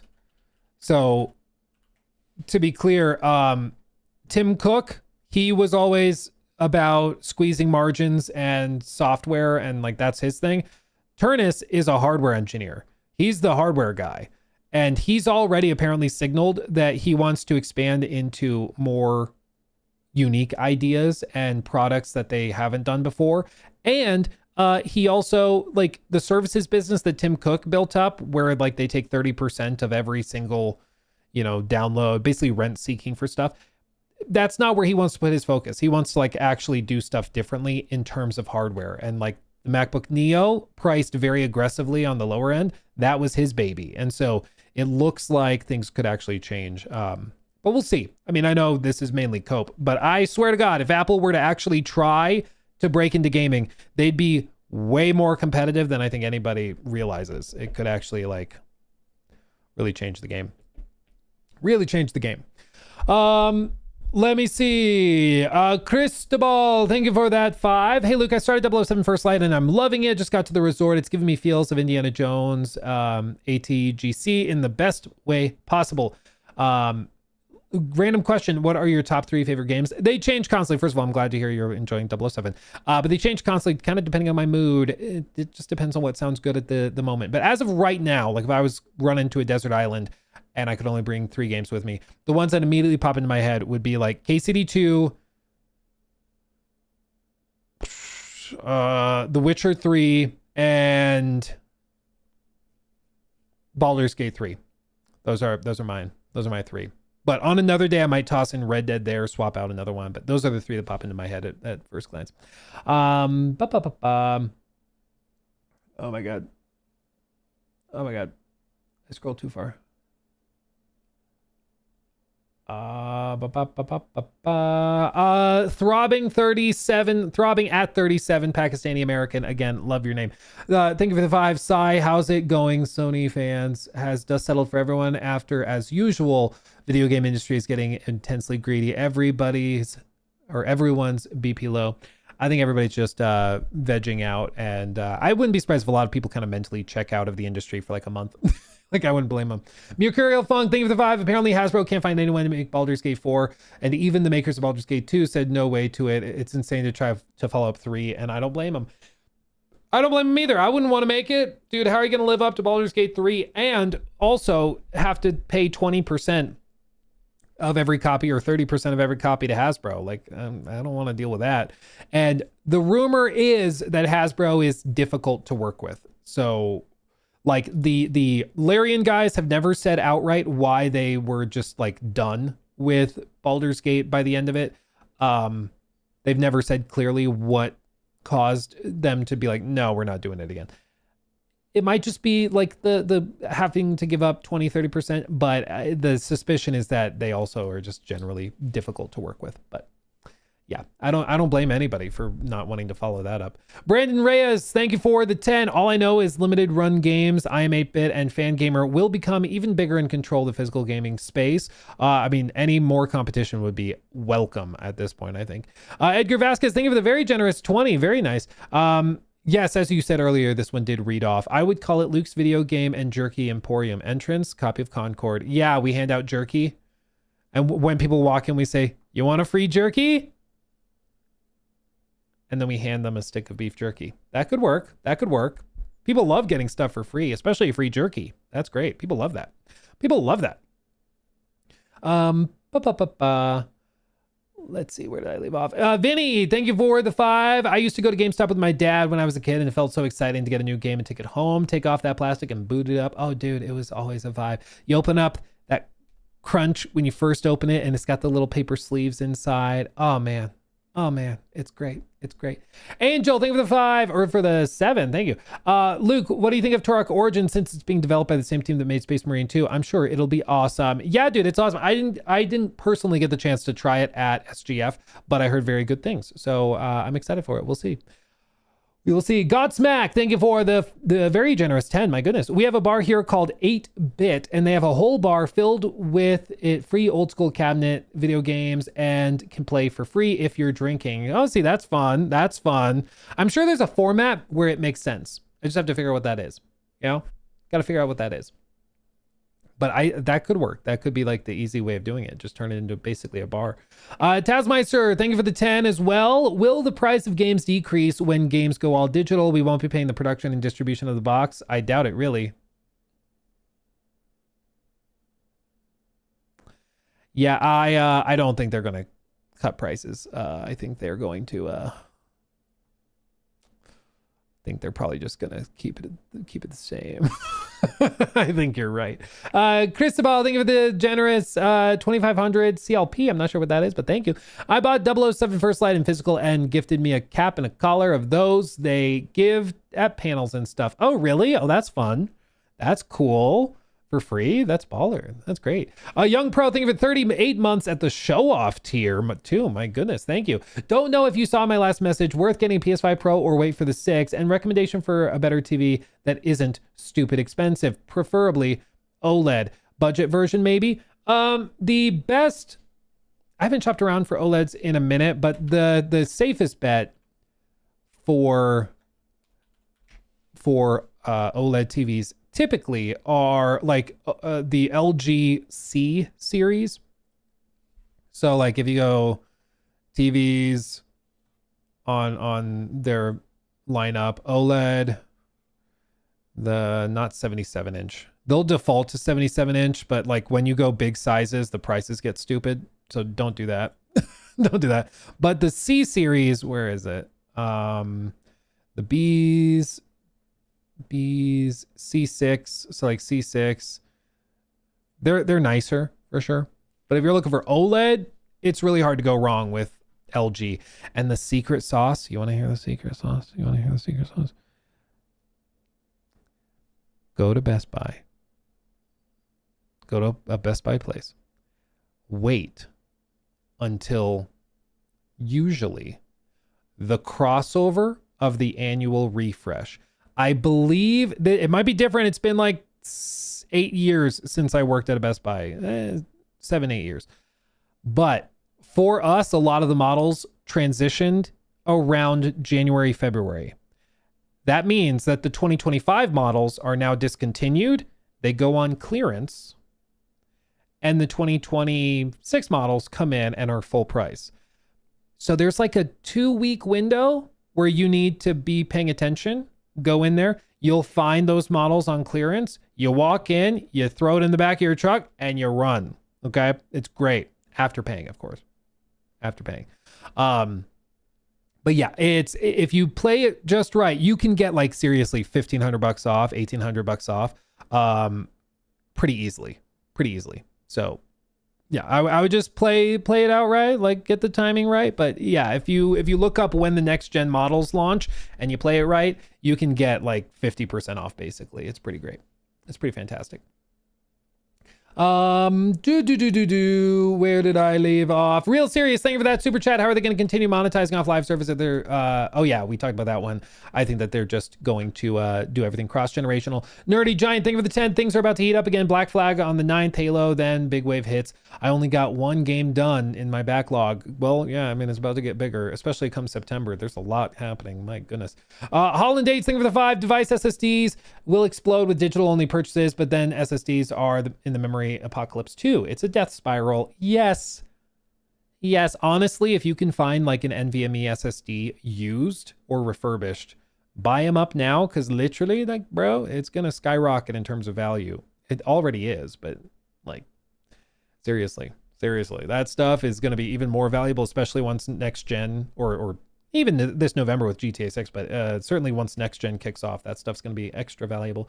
Christopher Burnett, thank you for the 5. I buy 3 to 5 games per month physically. I own over 250 PS5 games and 500 PS4 games. I've bought 1 game digitally, Diablo 4, won't buy a PS6. I mean, if you're a digital, pretty much, I mean, that is effectively, exclusively physical collector of games and physical gamer. Yeah, I mean, it's pretty cut and dry. If you only buy physical, well, they're about to launch a console that doesn't have physical. So there you go. Sounds like you're going to be moving to the Switch. Seems like it. Alex, thank you for the membership as well. Thank you. Real Serious, thank you for that one. How is this not just pushing people to PC more? Whales who can afford to increase or afford increases can afford higher end PCs, and you have more options there. Feels like the only reason people would buy a console is for 1 to 2 exclusives and GTA. Well, exactly. And that's why they're pairing this decision with moving like single player games back exclusively on PlayStation. It's kind of their only move to try to keep people on the platform or get them to buy into the platform. But you're right. There's a lot of people who are going to be making that decision in a year or two, trying to decide, do I go with the next gen on PlayStation 6 or do I go PC? And it's going to be hard to argue against like the PC option, but they're just relying also on PC components being expensive too. Because maybe they're like, yeah, our console's $1,200, but your PC is $2,500. So figure it out. You know, maybe that's what they're relying on. But yeah, it's a mess across the board. Joaquin Pedersen, thank you for the 41 months. Ooh, baby. Thank you, my friend. That's incredible. Walt the Great, thank you for that super chat. I think the decision was made due to PS5 storage. They figured they could make more money from an existing PC market by porting. Unfortunately, the success of earlier ports made them think it was a good long-term idea. That is what's interesting, is that over time, it seemed like the PlayStation first-party ports were not performing as well. People didn't care that much. And I think more than anything, it's just hard to get people excited for a game that came out 2 years ago, you know? Even if it's a port and it's the first time the port has come to PC, it's just hard to be really excited for something that already had its peak of excitement. If they wanted to really capitalize on it, they would do day and date PC and console launches for the same games. You launch God of War Laufey on PlayStation 5, same day it's on PC, then you'd see a huge spike on both platforms. But that again just calls into question, why do you need a PlayStation then? Like, if you can run it at higher fidelity on PC, why not just go on PC? You know, it's just hard to justify at that point. Nerdy Giant, thank you for the 5 as well. Sony going digital only. Will other bigger publishers soon follow? I just can't see a world with no physical media. Well, to be clear, it's not just publishers. Sony is saying games on their platform will not have physical media. So it's not just Sony games that will not have discs. There just literally will not be a disc drive in the PlayStation 6. So like, you just no games on the PlayStation 6 will be physical. So to be very clear, it's not a matter of other publishers following. They will not have a choice. If they want to be on PlayStation, it's digital only, to be very clear. If you mean like other hardware manufacturers, if you mean like Xbox, Nintendo, Xbox reportedly was already planning on no digital, or no physical. Yeah, no digital games. We're swinging the other way. They've already pretty much decided that they're not doing physical, is what the reporting suggests. Nintendo, who knows? I'm sure Nintendo is pondering it, but Nintendo, they've got a pretty healthy physical collector's market, so I'd be very surprised if they decided to do it, but yeah. We'll see. Nerdy Giant, also thank you for that super chat. Zelda Ocarina of Times remake easily console seller. Is it true it might come out in November? That's what's being suggested, but they have that and they have Duskbloods. Both need to be out by the end of the year. And they're kind of running out of time. Like, I don't think they want to put it out in September. That's a nightmare. There's too many games there. October, you could, like mid to late October. I think they could fit one of them in there. Duskbloods maybe mid to late October. Ocarina of Time might be November. They might also just go to December. Maybe it's just the Christmas game. That might not be a bad idea. Why not? Smelly Wrestling Geek. What a name. Thank you for the 5. What many overlook is losing physical media removes the option of potentially getting the game cheaper. All digital storefronts or all digital give Sony full control of pricing. I hope people are not overlooking that, because that's absolutely a consideration and a concern. And it's one of the reasons why the European Union has investigated groups like Apple for monopoly control of their marketplaces, because when there is no reason to put things on sale because you have a monopoly on the platform, you're probably never putting stuff on sale. It's not that crazy. Like, it's not that hard to understand. But yeah, I hope that people are not overlooking that, but I'm sure you're right. I'm sure a lot are. Not locked. Thank you for the 10. Tell me if you think my plan is stupid or not. I have a 5070 Ti. I'm upgrading to a 5080. I'm planning to sell my 5070 Ti. Do you think I can make back my money now, or should I wait till prices go up to sell? Oh, so like you want to buy the 5080 now, but you're wondering if you wait to sell the 5070 to make more. Assuming you don't need the money now, waiting 6 months to a year, it probably goes up more, I would think. Because like if DRAM, if everything is just more expensive in a year, I guess just wait, because it probably will just be more expensive. The tricky thing just being, can you get more in the secondary market in a year? First, like, new market will be more expensive in a year, but yeah, I think probably you could do that. I don't think that's stupid. If you have the ability to sit on it for that long and take care of it, then yeah, it might not be a bad idea. Might not be a bad idea if you can afford that. Nerdy Giant, thank you for the 5. Did you see the new gameplay for Dawnwalker? Yes, I think it looks pretty good. I think Dawnwalker is going to be fun. Like I said, Dawnwalker is one of those games that, to me, it gives me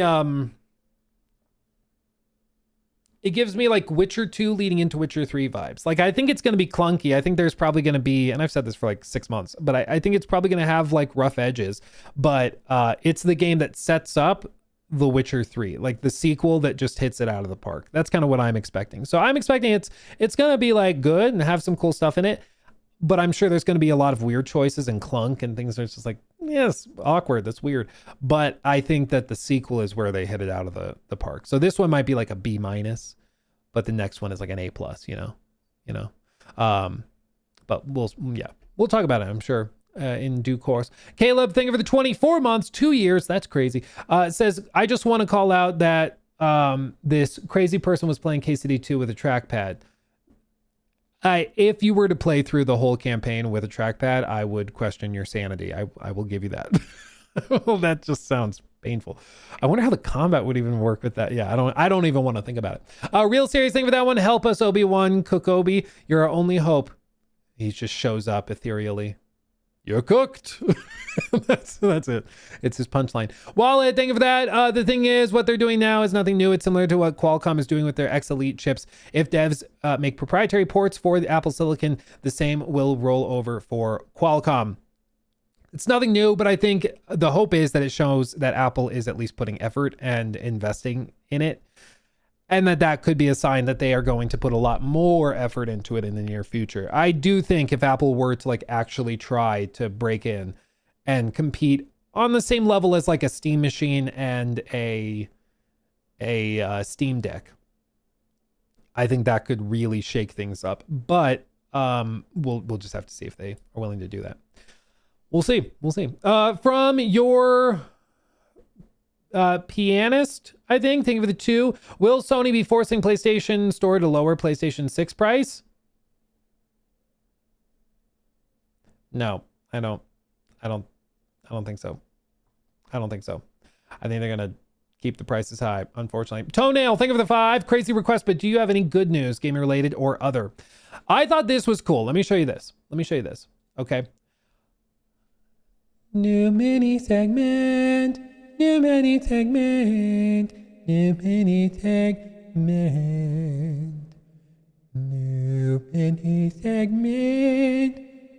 segment. Voila. Does anyone remember this quest? It's not even really a quest. It's more of an encounter. Does anybody remember this in Cyberpunk? Anybody recall this? Amen. Exactly. Anybody recall this? Anybody? Takers? Any takers? Sorry, chat's delayed. Johnny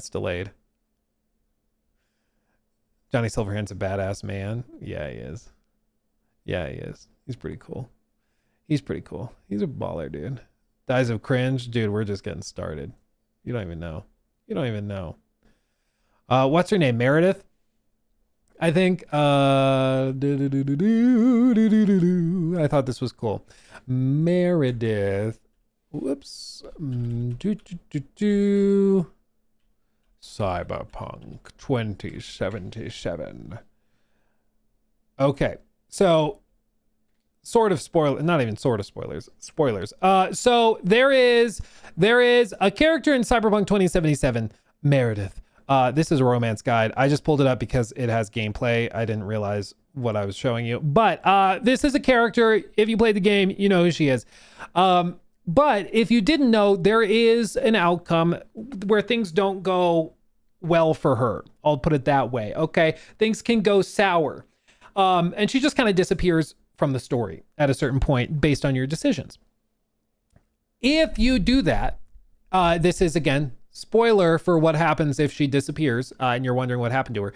You can actually find her body in the water with concrete boots, as they call them, where they've set her feet in concrete and thrown her into the water to sink to the bottom. And when you go down there, there's an actual encounter where Johnny appears, and while you're swimming down there, some dialogue plays out to describe what's happening. Now, the reason I'm showing you this, okay? The reason I'm showing you this is because Pavel, who actually designed this quest, had a little bit of insight that he shared on Twitter about it, how this was actually put together, why it works the way that it does. And it's actually pretty interesting.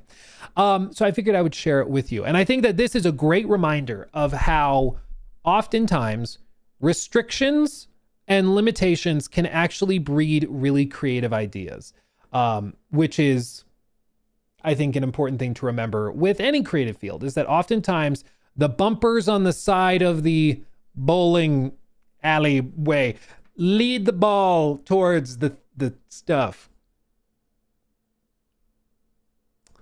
Poetic, is it not? Poetic. What he said was the following, quote, "I love packing details like this into my quests. It often takes time for the players to discover, but the thrill and satisfaction are unforgettable. It shows nobody is safe in Night City. There is always a bigger fish and the stakes are everywhere." It absolutely does. They are really good at this. The Witcher 3 also, if you remember The Witcher 3, I don't remember her name. What was the name of the lady chained to the rock? Do you know what I'm talking about? Birna, yes. There is a period in The Witcher 3, also spoilers, where a character can basically, you can call her out for doing something bad. I'll keep it vague in case somehow you haven't played it. But if you do so, she is basically sentenced to damnation. She's chained to a boulder, and you can actually find her chained to that stone out in the open world. They don't tell you to go there. You don't have to go there, but you can find her chained up there dead if you want to seek it out. You don't have to, but it's just one of those little touches that makes it feel real, you know, that they didn't tell you to go see this, but if you're exploring, you can find her, you know? And so they did the same thing in Cyberpunk with this quest line. But what's interesting is here, as you can see, her head is shaved because rigging and animating hair to gently move underwater was out of the available budget. I had to be scrappy with my design, so I turned it into part of the story. The reason she doesn't have hair, like the hair that she had in the actual quest line, is not because they decided from the outset that she would have it shaved to like humiliate her, but rather because they just couldn't afford to animate the hair underwater. Like they had a technical limitation and a budgetary restriction. They couldn't spend the time and the resources to do that. And so he took that limitation. We can't animate the hair. Okay, what if we added that and turned it into part of the story? What if we then said that that was part of it? As you can see, anthropologically, I liked it because shaving hair is associated with losing honor, face, and being overshadowed by shame. One of the examples of how limitation sparks creativity. That you have a limitation and it gets the creative juices flowing to be like, okay, well then how could we explore this? How could we break it down in a way that would make sense and potentially add to the story as well, right? And I just kind of love these touches because you may see it and you think, okay, they shaved her head as part of like the humiliation ritual because she failed them, blah, blah, blah. But then you find out that no, it was actually the reason we had to do that. We wanted the hair, but the reason we did that is because we didn't have the budget to do it. And it ends up adding to the story. It makes it even darker that they took the extra time to shave her head as part of this, you know? And it's just one of those things. And I think it's one of the reasons why I think gaming and most creative outlets don't always excel when you just have a totally open runway. I'm a personal believer that I think deadlines and restrictions can actually breed better creative ideas. Like the best work I've ever done on any of the YouTube channels, I've done when I'm on a time crunch, when I like have to get something done and we just got to figure it out. You know, if I give myself unlimited time to do something, it never ends up anywhere near as good as when I'm on like an actual timeline to get it done. You know, I don't have time to sit and wonder what I should be doing or to question design decisions or this decision of this cut or this edit or whatever. I just got to figure it out, right? And with this, it's a similar thing where if they had more budget and time, they would have put the flowing hair in the water and it still would have been a cool find, absolutely. But because they had the restriction, it actually added to it and made it even better, you know, which I think is really, really cool. I can't afford to let my hair flow underwater either. I don't think anybody can. Not in this economy. Tell you what. Limitation, we can't animate the hair underwater. Answer, chop her head off. Well, that would have been a solution. That would have been one of the solutions. I'll tell you what. I will say, it has always bugged me that her arms are straight down at her sides instead of like being up and floating. But what do I know? I've never drowned a body, so I don't know. Maybe that is realistic. Feels like it shouldn't be, but yeah.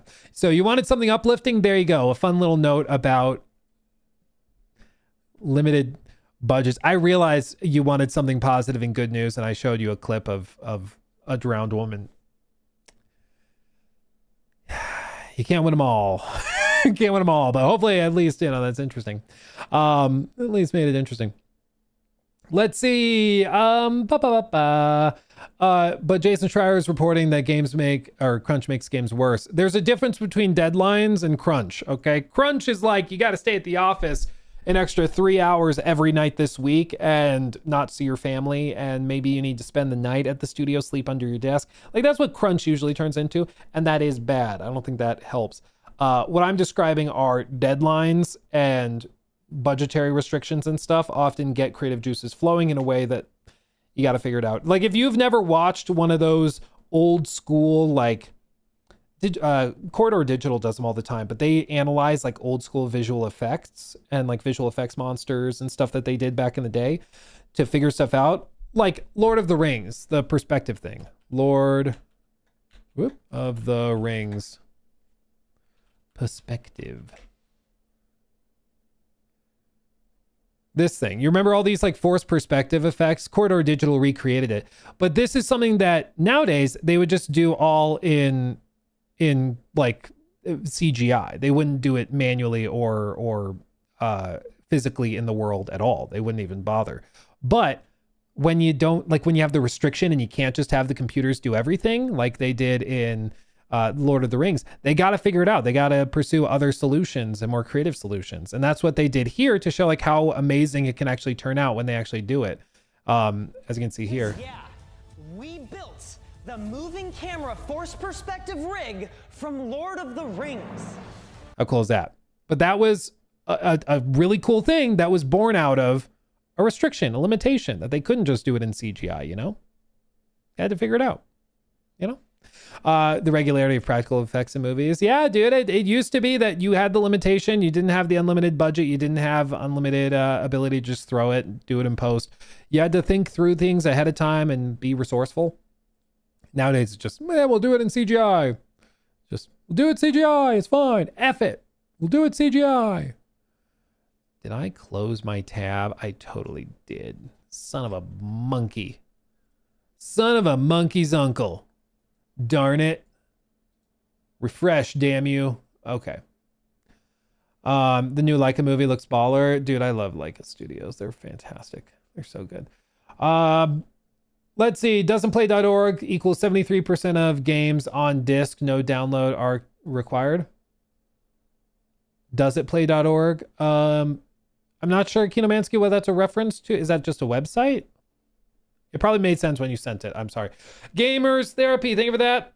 You're deciding to be complacent. You have a voice and a platform and you're not doing anything. I honestly thought you gave a shit about the industry. I'm angry that people trust are standing idle.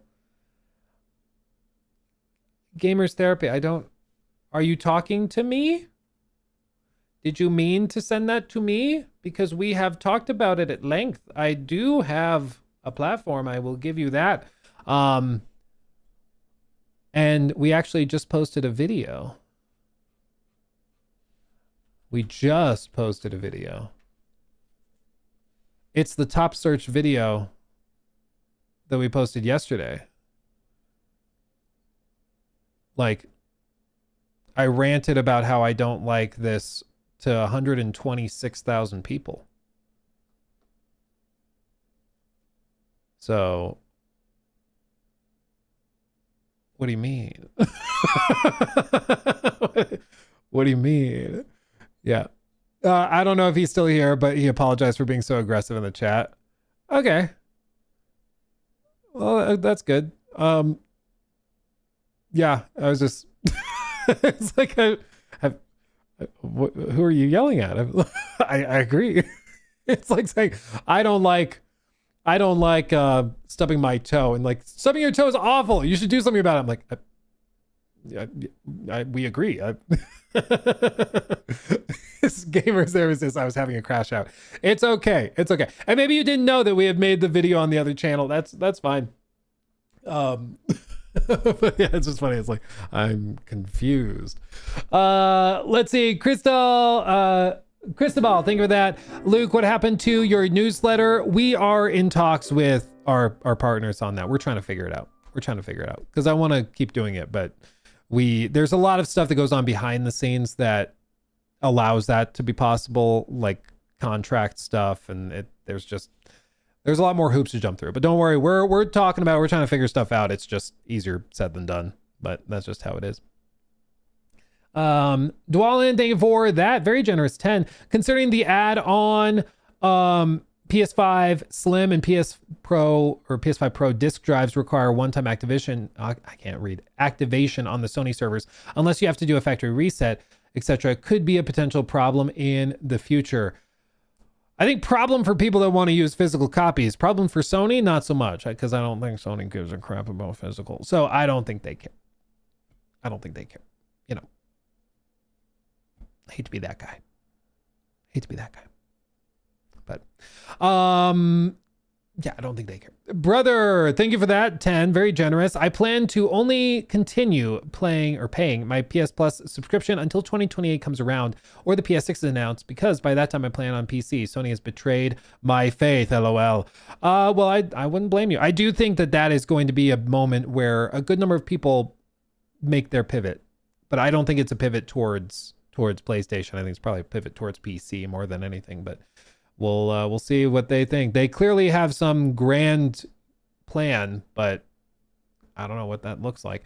Leo, thank you for that one. Odd Zelda in game keycard. In a game keycard? Oh, Leo, I think are you asking what are the odds that the full Zelda game is all on the card, the little physical card, as opposed to needing a download as well? I honestly don't know, because I don't know if like what Nintendo's recent games have been like. I don't know if I don't know if Donkey Kong was all on the card or not. I'm not sure. But probably based on what their recent behavior has been, what their recent strategy has been, if they're putting everything on the card, they'll do that. If it's some stuff's on the card, the rest is a download, then we'll figure that out. You know, but I do think that it probably is just going to be whatever their normal modus operandi is, you know. Scuba John, thank you for the 10 months. Thank you. I'm honestly more excited about next year's games. Which are you most excited for in 27? Oh man, I've been so overwhelmed with 2026. I haven't pondered 27. I would say the ones that immediately jump out to me, I'm intrigued by AC Hexa. I want to know what that's like. I'm intrigued by, of course, Intergalactic. God of War Lao Fei, I'm sure is going to be great. GTA Online probably launches next year at some point. That could be cool. There's the potential, not super likely, but there's the potential of something like totally surprising coming out with like Uncharted 5 or something like that. We could see Witcher 4. I personally think Witcher 4 is more like 2028, but there's the potential for that. But yeah, Fable is probably one of the top ones as well. That's a good one. Kingdom Come Deliverance new game. It could come. I've been thinking it's probably more like February or January of 2028, but it could be next year. It's possible. It's very possible. But yeah, those are the ones that like immediately pop out to me, I think. Yeah. Let's see. Zach, thank you for the 10. Very generous. What are the chances that Rockstar does 0 early review codes for GTA 6? I personally would love that. Everyone gets to experience it day one. I'm not sure if they do 0. I think they will send some out because they like getting the 10 out of 10 scores. But I do think that it's going to be way fewer than most games. Like I would expect that there's maybe 50 globally that go out, and they're mainly to big outlets. Like I don't think that I'm getting a review code. You know, I don't think anybody I know is getting a review code.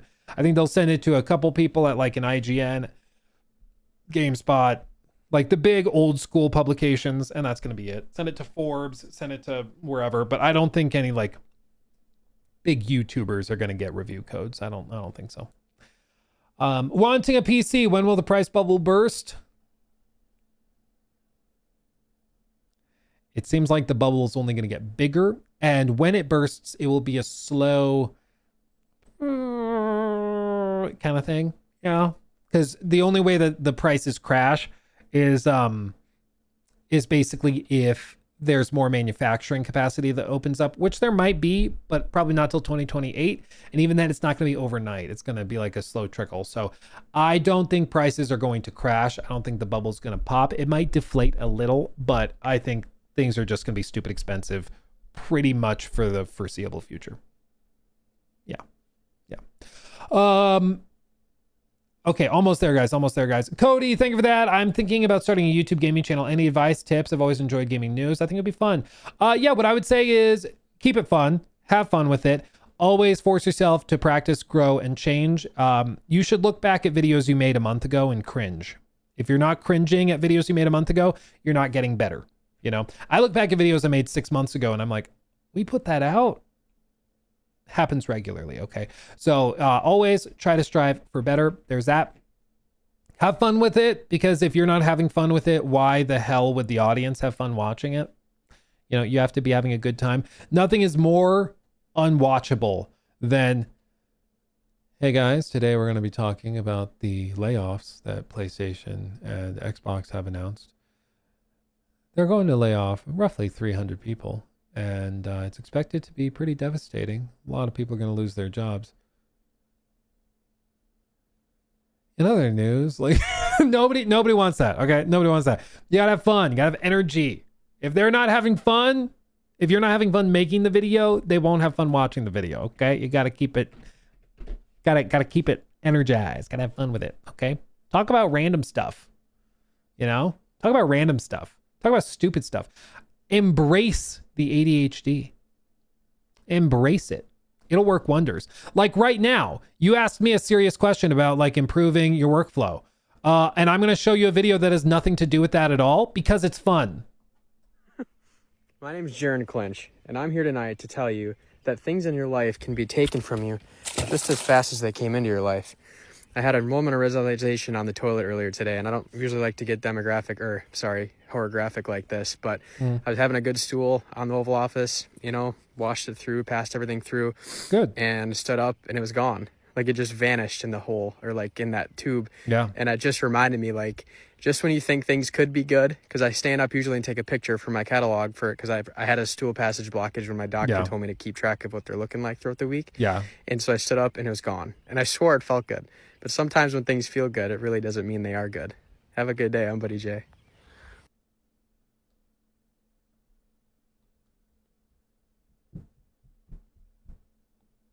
You know? What? Exactly. You want to see something else totally unhinged? Something else totally unhinged? This made me crash out. I need you to confess if you eat pizza like this. When I was 9, my Because I'm going to ban your ass. uncle used to live with us. Uncle had an affair with the lady opposite, and then the husband put all her underwear all over the cars, all down the street.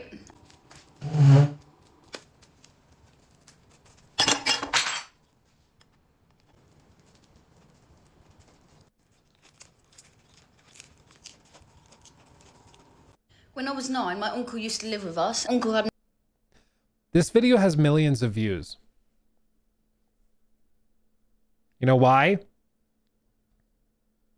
Because it's silly and stupid. Because that's what people want. It's silly. I should clarify. It's silly and stupid for us. It's my understanding that in England, this is just like a documentary. This is like very normal. But for the rest of the world, this is outrageous. Isn't it? So remember to have fun with it. Embrace the silliness. You know? Embrace it. Keep it fun. How dare you? How dare I? I know, right?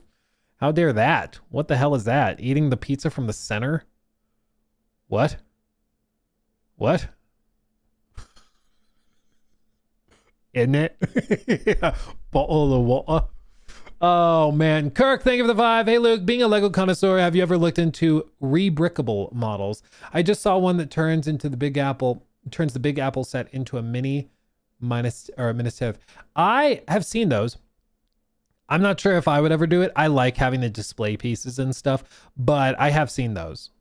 I could see doing that for my kids. I could see doing that for like, you know, the boys and rebuilding them that way.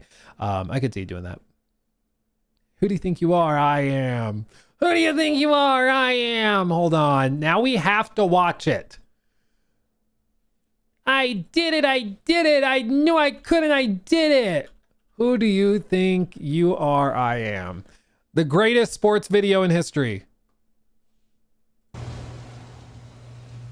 Strike to claim it. A strike to claim it. And he got it! That is right! I did it! That's number 5! Are you kidding me? That's right! Who do you think you are? I am! That's right. I did it. I wanted to do it and I did it. Who do you think you are? I am. It's so good, dude. It's so good. No man has ever exuded testosterone more than that man right there. Man, it just makes you want to punch something, you know? You just feel ready. Just feel ready. Ready to go. Who do you think you are? I am. I knew I would and I did it. I did it. It's so good. It's so good. Let's see. Wallet the Great, thank you for that one. Hold on. Restrictions can breed creativity. I know a dude that used the community section of the Bible app to text his girlfriend. His mom caught him. He left his phone unlocked and his girlfriend sent stuff. Or sexted stuff. He was sexting through the community section of the Bible app he shared with his girlfriend.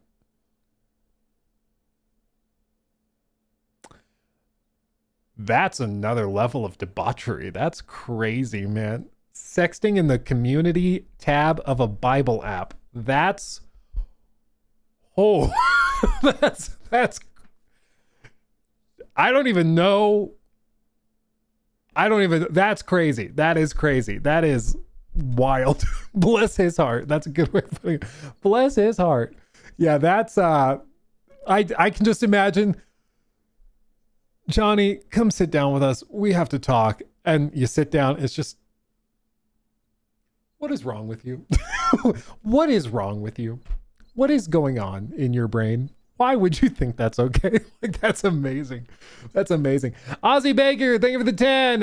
Hey, Luke, love your content and longtime viewer. Thank you, my friend. I finished God of War 20th anniversary retrospective. My, oh my, one of the most incredible books of art I've ever seen. Have you had the chance to read it? I have not. I will look it up, though. Thank you for the suggestion. Oh, it's a big boy, too. Look at that. It's like 2 full books. The Greek saga and the Norse saga, but it's the full art books and everything. That's baller, dude. Hardcover is normally $200. It's 44% off right now. It's down to $112. Do I need it? No. Do I want it? Yes. That's tempting. That's tempting. I'm going to keep that tab open for no reason at all. Don't tell my wife. Mr. Jacknam, thank you for the 10, my friend. How do you think Elder Scrolls 6 coming out will affect Skyblivion, Beyond Skyrim, and other Megamod projects? Hopefully not at all. Worst case scenario, they send like cease and desists and make them shut them down. I don't think they've ever done that. They just get really weird about it and don't talk about it. That's what happened with like Fallout London, where they just didn't acknowledge it, which was really, really weird. But I hope that worst case scenario, you know, they just don't acknowledge it. They just don't talk about it. We'll see. We'll see. But yeah, hopefully it doesn't affect it and they just keep doing whatever they want to do. You know, hopefully they don't do anything stupid. Extra greasy. Thank you for the 10, Luke. How did I just notice you have fangs? Are you a Dawnwalker? No wonder you're so hyped for Blood of Dawnwalker. Explains the candle kink. LOL. Have you seen the quest IGN put up? Looks a bit off. I have seen that. I do have fangs. It's true. See? Yeah. I do have fangs. Been working on them since I was a little boy. Yeah, sure have. Been growing them in. But yes, I do have fangs. As for the clip, I mean, I guess I'm going into it expecting AA Clunk. So seeing Clunk, I'm not that surprised. But I some people maybe were expecting more like AAA polish. I don't know. I'm expecting AA Clunk, so I'm not that shocked by it. But look at these fangs. No, look at your fangs. Look at these things. Complete Lawn Care, thank you for the 5. Been gaming since Atari. Sad to see the death of physical discs. You will own nothing and be happy. Or what seems like is the case now is that we'll own nothing and we're going to be sad about it, but there's nothing we can do. Oops. Welcome to 2026. Hawking, also thank you for the 15 months. Hey, stool blockage is very serious. He's doing the right thing. Yeah, I mean, he's documenting it, dude. He's documenting it, taking pictures, and that's what you need to do. You got to stay ahead of these things. You really do. Really do. Okay. I kind of want to do something different. Did you see the Elden Ring Bloodborne mod? I've seen a few of them. Is there like a new update or a new overhaul to them or something? Did I miss one? Let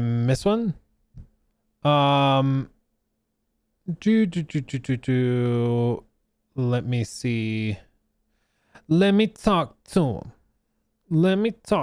him.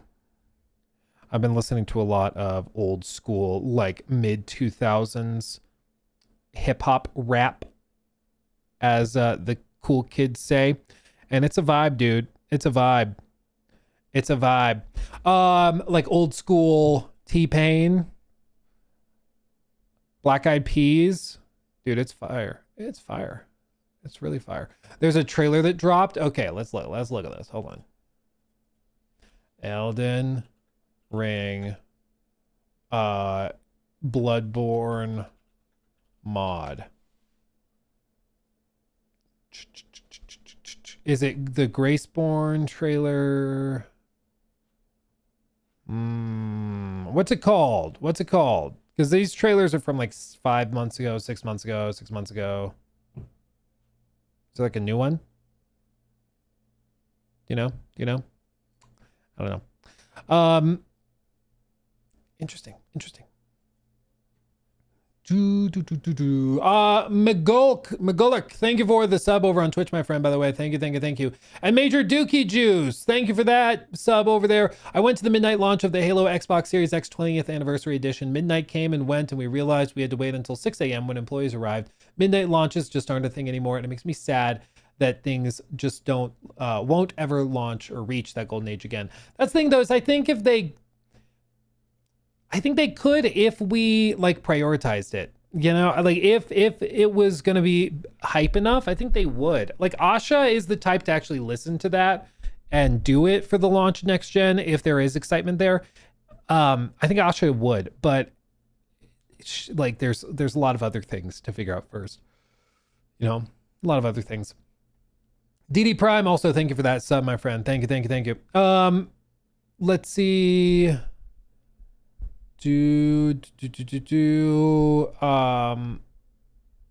Seamless multiplayer mod. Yeah, the seamless multiplayer mod on Elden Ring is baller, dude. It's really baller. Let's do this. Okay. Do you think the piracy of older games on discs will become more common now, and now with the end of physical discs? More common now? I mean, I guess to a certain extent, like those ROMs, can you call them ROMs if they're from like the PS4 era? I guess you could. But yeah, I do think that those types of things are going to become more important. There's going to be entire communities that grow and expand. They already exist, but they're going to grow even more so now that it's seen as very important to preserve games and to do it manually. But PC, I think, is going to be the main place where a lot of that stuff is preserved and maintained. Unfortunately, on console, it just isn't going to be the case. It's wild to think that PC is going to be the last bastion of preserving games, because for a long time, it was always the physical copies on console. But now, that's not going to be the case. GOG, yeah, GOG is baller. They are very, very pro-consumer with it. It's really refreshing. Yeah. And then Lay, thank you for the 2. Have you spoke about Arcane and Black Black Ops scrapped. I can't read, dude. I need new glasses. Blade possibly being scrapped. I was like BLA and then OPS. I mean, I think I'm just dyslexic, honestly. Anyway, we have talked about it. We're waiting for confirmation. I think confirmation comes in tomorrow because layoffs tend to happen on Fridays. So that's what I'm expecting personally. Yeah. Let's see. Yo, Luke, new Jason Schreier article about Suicide Squad on Bloomberg. Top Suicide Squad developers say the flop made them not want to make games anymore.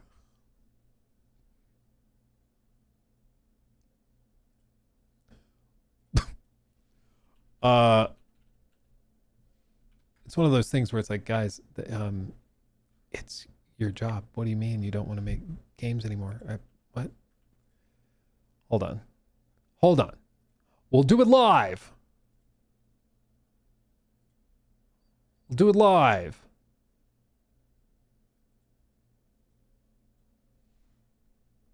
Okay.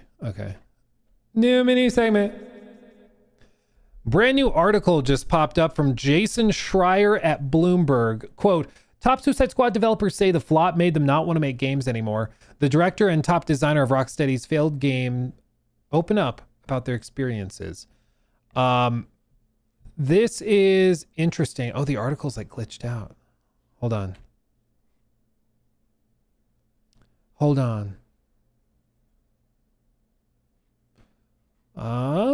This, it may just be fully like locked behind the wall.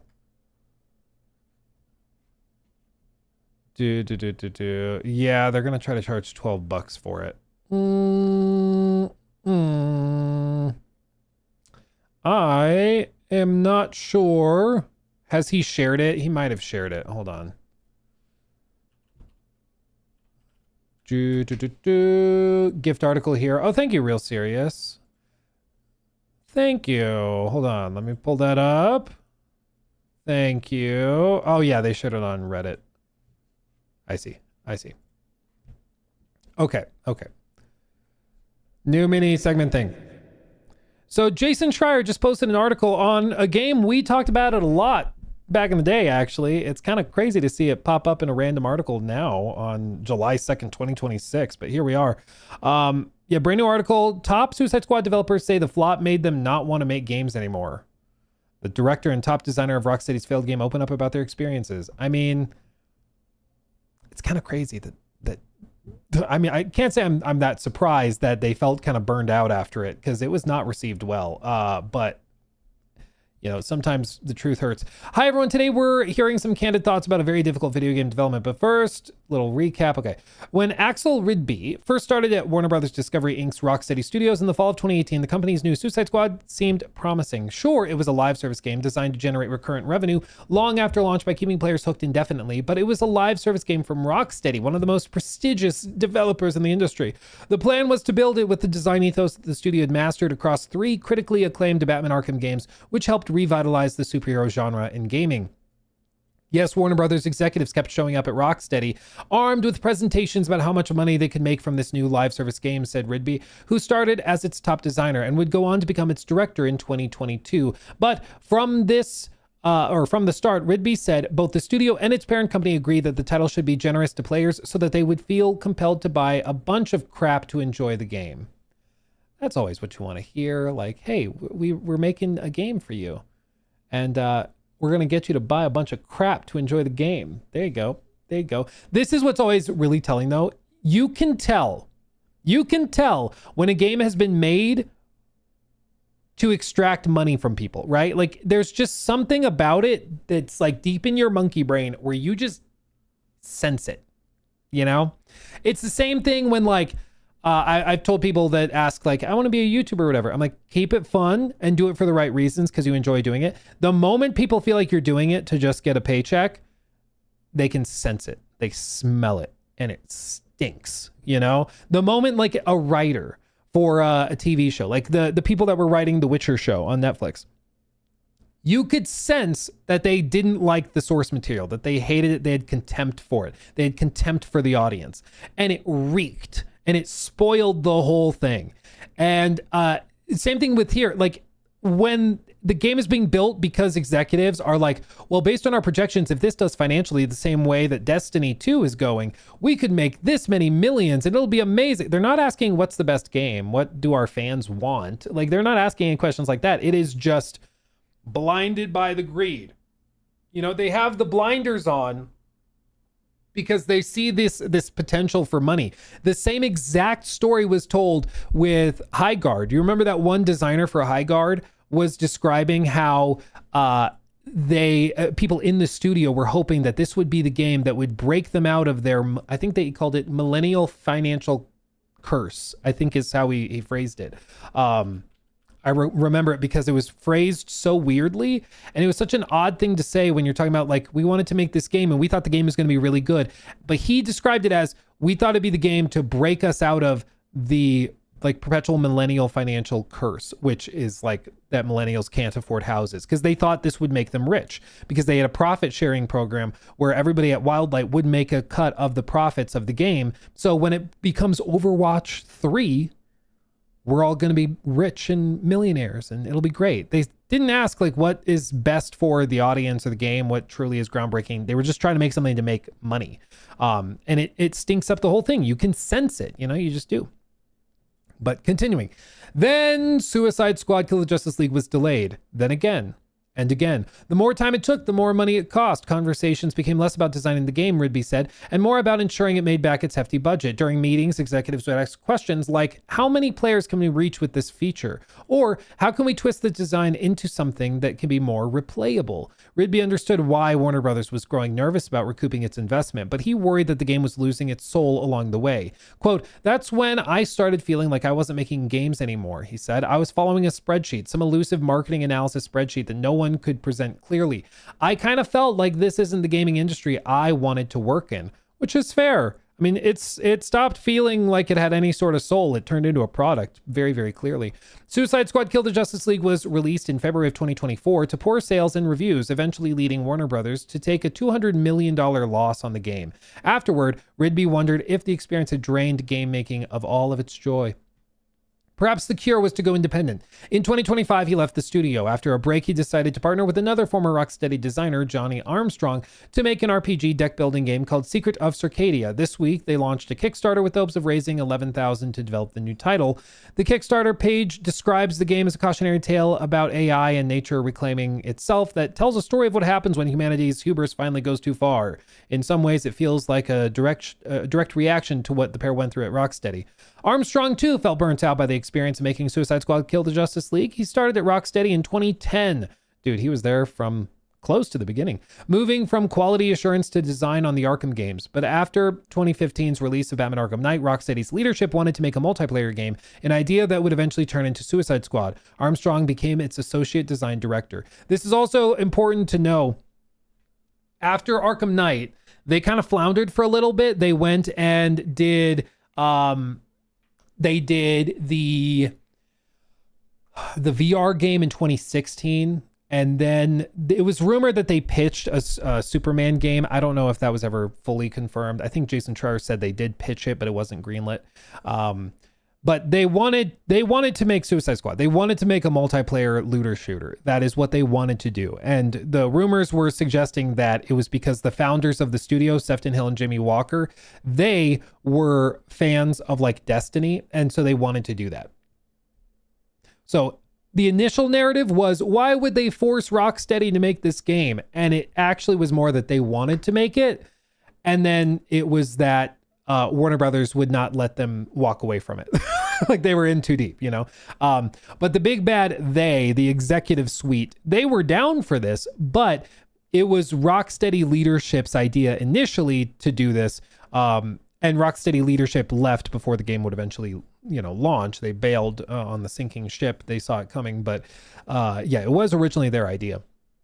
At first, developers at the prestigious studio were excited about moving away from Batman, Armstrong said, but as development kicked off on Suicide Squad, that relief gradually turned into a realization that maybe they just wanted a break, not a full split. Quote, there was definitely a sense when we first moved on to it, arrogance is the wrong word, but a confidence, Armstrong said. We're coming back after hit after hit. Of course we'll be able to do this. It's a similar vibe that we've heard from other studios. Like CDPR, they talked about how after The Witcher 3, one of the common phrases that was thrown around if people were like, I don't know how this is going to work. I don't know if this works. I don't think this is fun yet. I think this needs more polish. Whenever there was like resistance, the phrase that would come back from leadership is, we made The Witcher 3. We'll figure it out. Which is a dangerous game to play. The realities of making a live service game were a shocking adjustment for the studio. In the Batman games, designers and artists would create levels knowing the player would only have to battle through them once. For Suicide Squad, everything needed to be endlessly replayable, and the team couldn't spend too long on each one because there was so much to make. It was a big culture shift, said Armstrong. As development chugged along, the tasks began to feel Sisyphean. Sisyphean.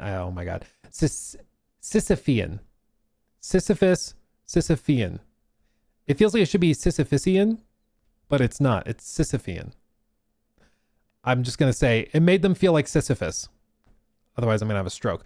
Iterating new features took a long time, while testing the game proved to be more difficult than previous projects. It became clear that Rocksteady, one of the most elite teams in the industry at making single-player action-adventure games, was not set up to develop a multiplayer shooter with endless content. Quote, we put all these hours in, but it didn't feel like it was tangibly getting better. Everyone felt like they were having to run to stand still. That is what a lot of live service development seems like. And then you get the end product, and remember, it was like 2.5 hours of actual game, and the rest was just repeated. And then they expected you to grind out like hundreds of hours of the same missions over and over and over again. I played through all of Suicide Squad on stream, the whole thing. And it was shocking how little there actually was. And so hearing that they were working so much to try and build it out is just surprising, because it did not feel like it. Like, the final game feels minuscule. It's like, what were they doing for a decade, you know?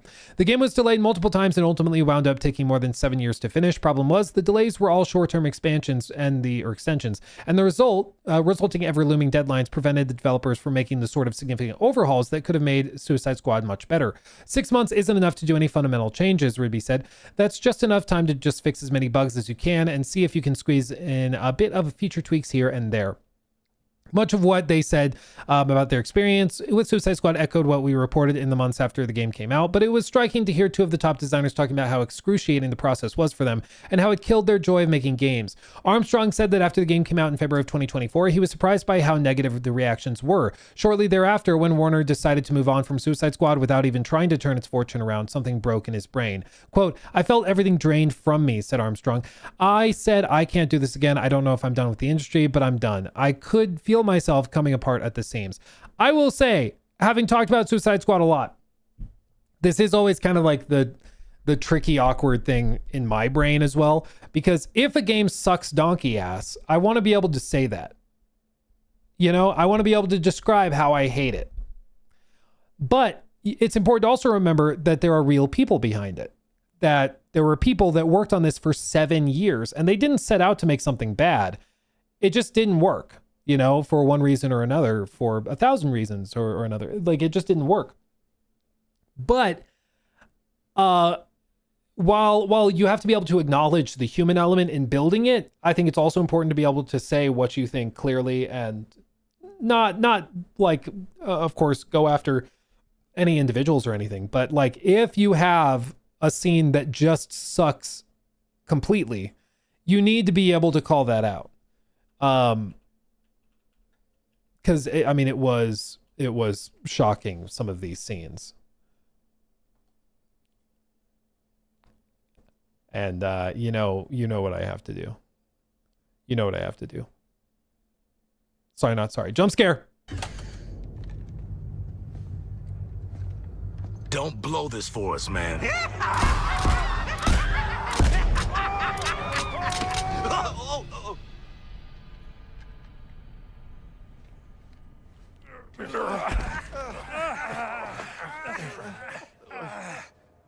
What'd I just tell you?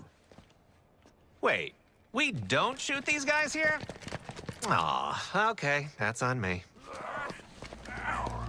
Oh, Christ. Mandy, baby, is that you? Oh, I'm so glad you're alive. Shut it. It was a gamble adding you to this Task Force X, and I'm sick of your bullshit already. So I guess Turn it off? No, I'm going to make you watch all the way through the terrible line. keep him in line.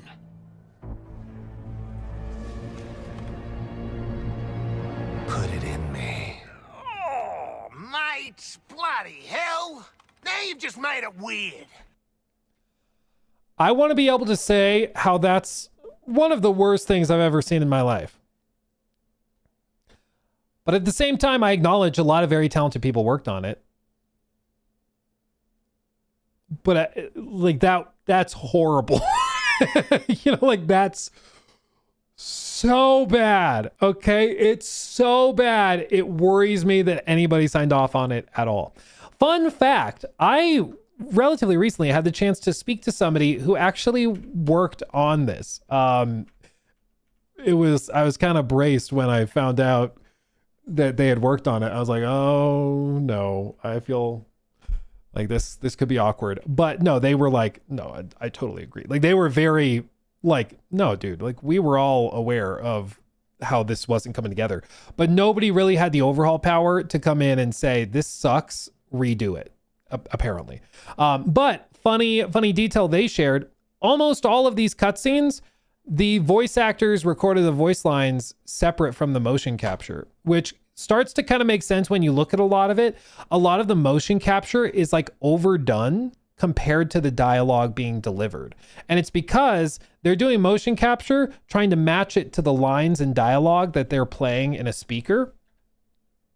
And it starts to line up when you watch some of these. That's on me.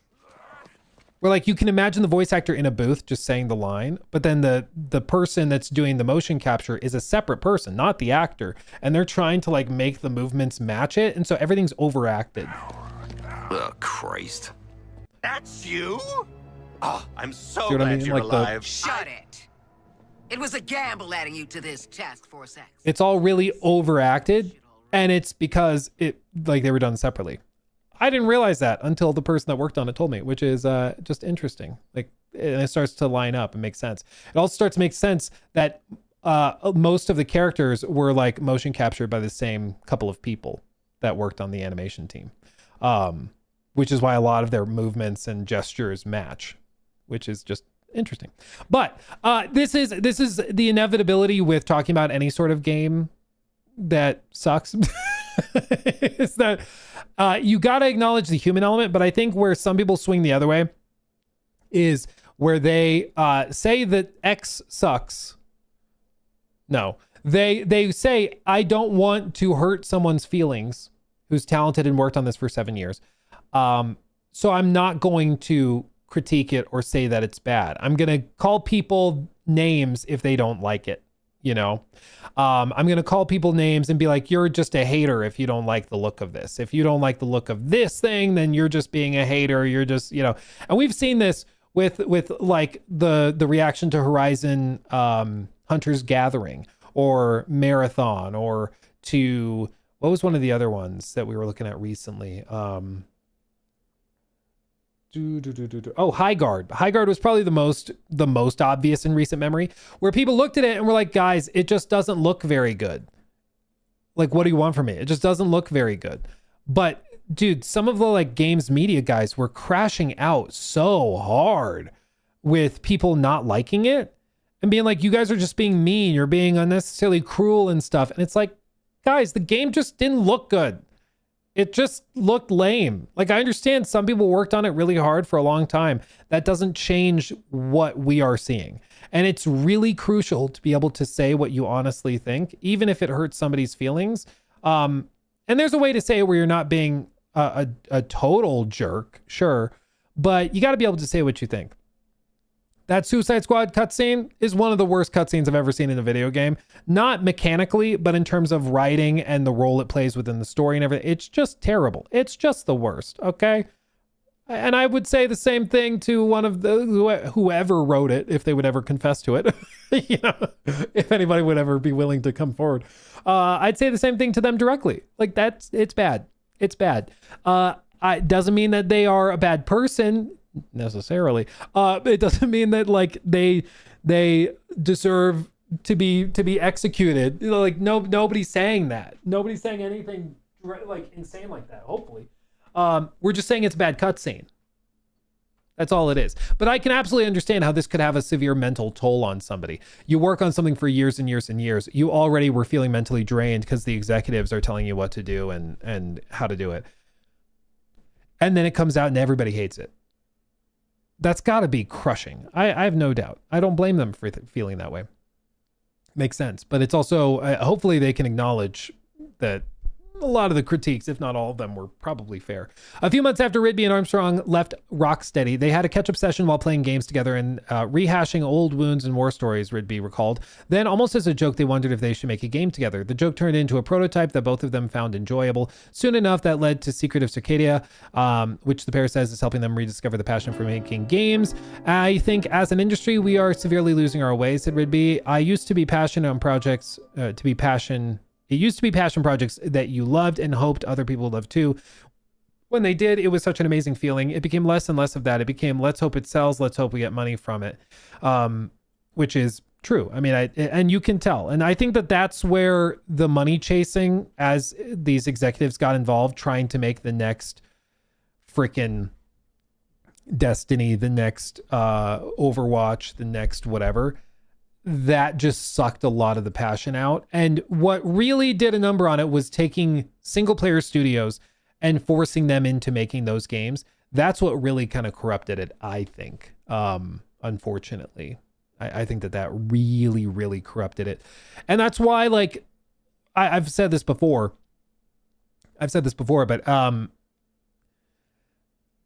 some people were frustrated that it felt as though people were rooting for something like a Highguard to fail. I think to a certain extent, they hate what Highguard represents within the industry, which is this like relentless chase at money and like live service revenue. And it's so clearly trying to be another Overwatch. Like it just is cringe. But what people really, really, I think, hate and actively root for is something like Horizon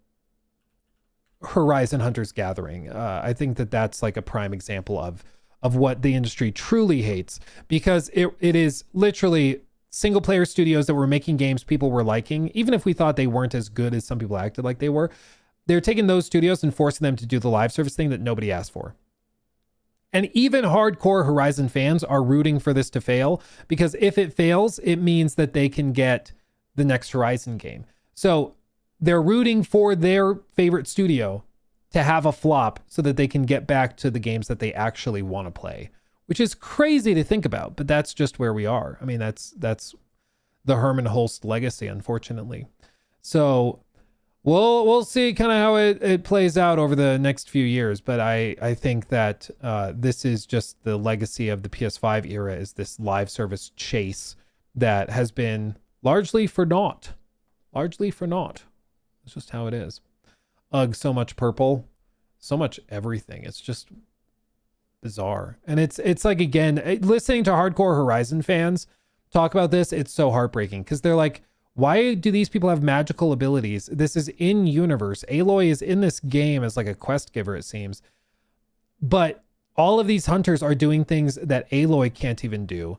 And so, like, canonically, it's just a total mess, because Aloy is supposed to be special, but all of them are just casually doing this stuff too. Like, it is a disaster. It's just a disaster. Anyway. So there you go. Interesting article randomly popping up about Suicide Squad. Who would have thunk that? Man.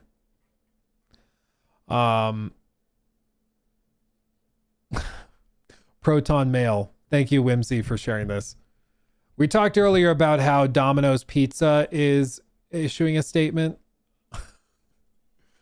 Domino's Pizza, starting April 1st of 2027, will be doing digital-only pizzas. Well, Whimsy shared this. Proton Mail will be moving their services to be entirely physical starting April 1st. Dude, you have to laugh or you'll cry. It's pretty amazing that now, like, everybody's making fun of Sony for this, but they're going to do it anyways. They don't care. And they announced it a year and a half early, so that you can't say they didn't warn you. It'll officially be old news by the time they reveal it, you know? Proton Mail going all physical. Soon Gmail going all physical. It's just sad and stupid. That's just where we are. That's just where we are. Okay.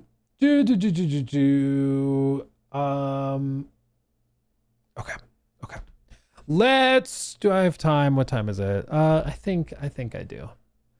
Malwarebytes did it too. Oh, really? That's funny. Let's see. Gamers Therapy, I sincerely apologize for snapping at you. I lost my shit, got lost in the BS of the industry. Appreciate you and others for calling me out. You're fine, Gamers Therapy. Like I said, it might just be that you weren't aware of the video I posted or whatever. Like, you're passionate. Passion's good, but it's like a wild dog. You've got to contain it, you know, direct it where it needs to go. But no, you're fine. You're fine. I appreciate the apology, and I appreciate you being here and being chill. Joshua, thank you for that $1 super chat as well. Master Gaiden, thank you for 13 months. Oh, baby. I think for anyone who spends years of their lives on a project, it can become personal, but ultimately it's just a product for customers. Yeah, well, and it's also when you work on something so long, you can kind of get blinders on and lose sight of the forest for the trees, you know?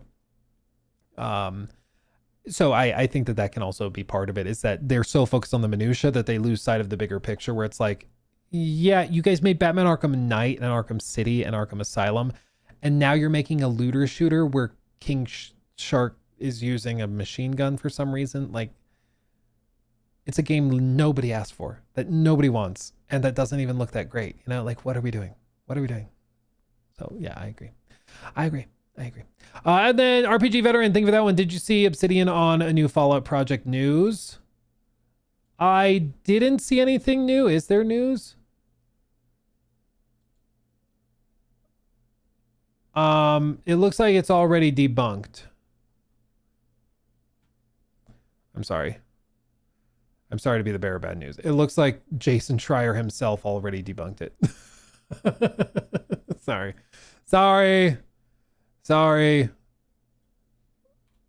Let me show you.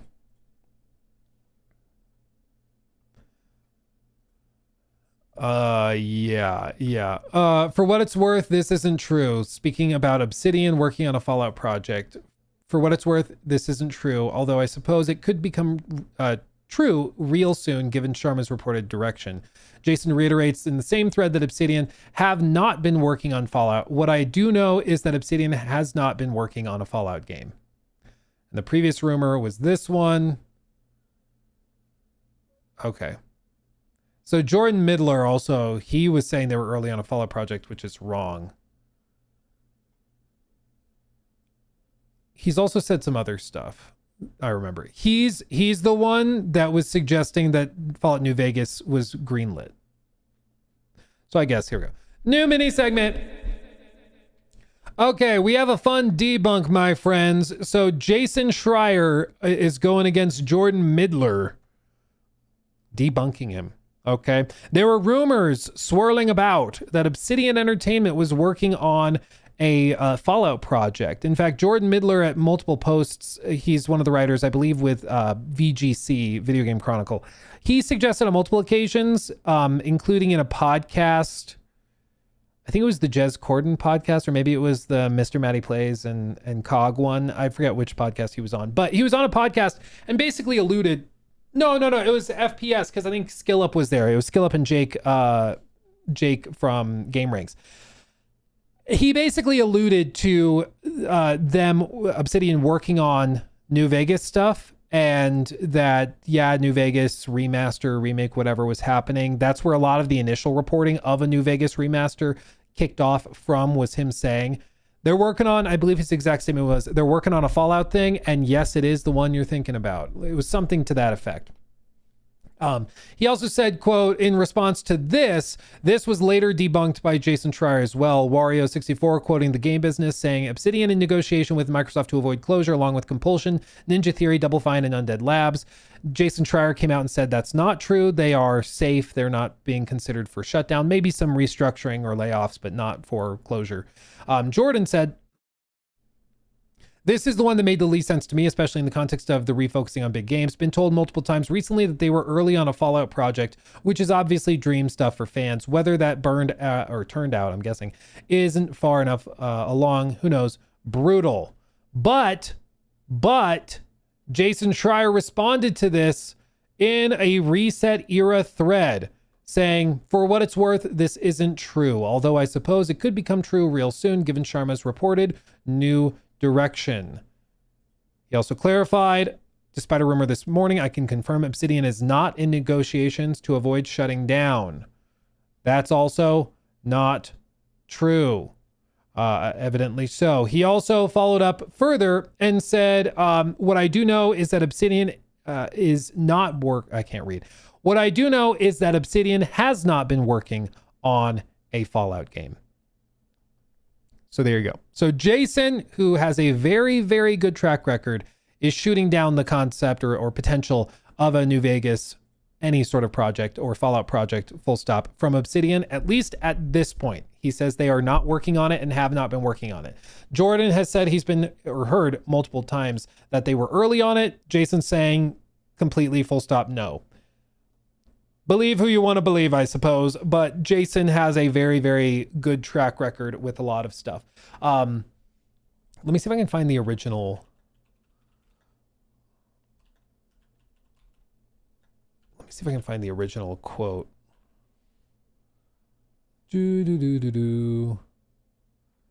All of these articles are very, very early. This, I think, is it.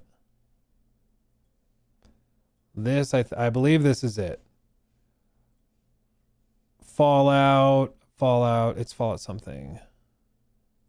Oh, it's like a 40-minute segment. Hold on. We'll pull up the transcript. We'll do it live. The one we're all wanting. No.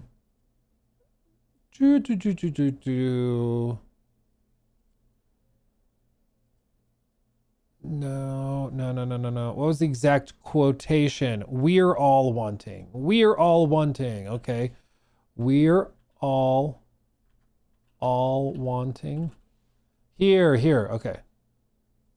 But when he's done with the next Elder Scrolls, I can fully see him being...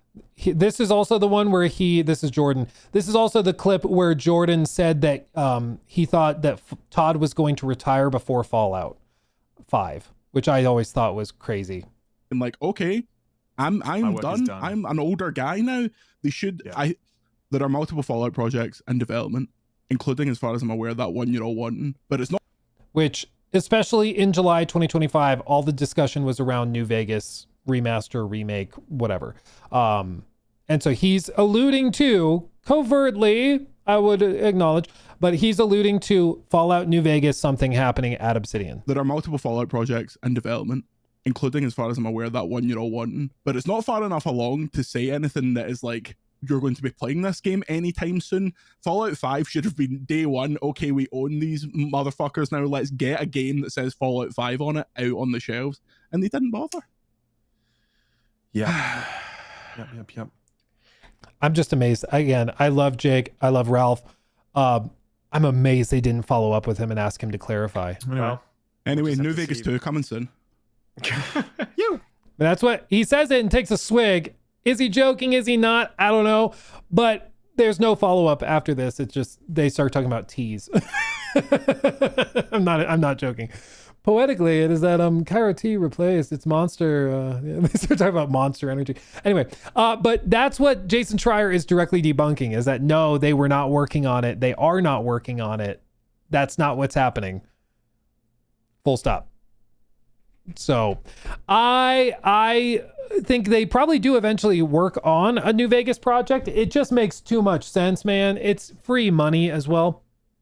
But even if they greenlight it today, even if they greenlit it 6 months ago, it's still years away. You know, it's still way later than it should have been. It's what sucks so much about all the Xbox stuff is that like so much of this is they're just unforced errors. There are things that should not have ever needed to happen, or we should have never gotten to this spot. You know, that's why it really sucks, because the people that are there today are going to suffer the consequences of the mistakes made 5 years ago, or the mistakes made by previous leadership who has since left, retired, whatever you want to call it. And that just sucks. It just sucks. Okay, I want to do one more thing. I think I have time. Okay. I think I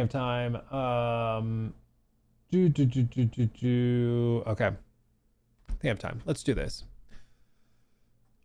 We have to get jazzed up. A strike to claim it. And he got it! That's number 5. Are you kidding me? That's right. Who do you think you are? I am. Who do you think you are? I am. That's why I did it. I said I would do it, and I did, and I did. What a Chad, dude. What a Chad. Okay, let's do this. Okay. The podcasters probably didn't believe him, and so just ignored him rather than embarrass their guests. Maybe there's a dynamic there. Jordan seems like a nice guy. I'm not saying he would make anything up. A lot of time it could just be like sources are wrong. And it depends on where your source is, what they know, and why or how they know it. Like, for example, if you're talking to somebody that works at Xbox, that person at Xbox may honestly think that people at Obsidian are doing early prototyping on a Fallout project. So he tells them that. And then Jordan's like, okay, so my contact at Xbox said this and that. But that may not be what's truly going on within the studio. Like, your source within the studio would override the person outside, right? So sometimes it can be little stuff like that can cause issues. I remember at one point I was talking to somebody that worked at Xbox, and they were telling me at the time that Starfield was going into like a year of polish, that basically Starfield was feature complete, good to go, and it was just hyper polished for a year straight. That's what Xbox employees were under the impression was going on.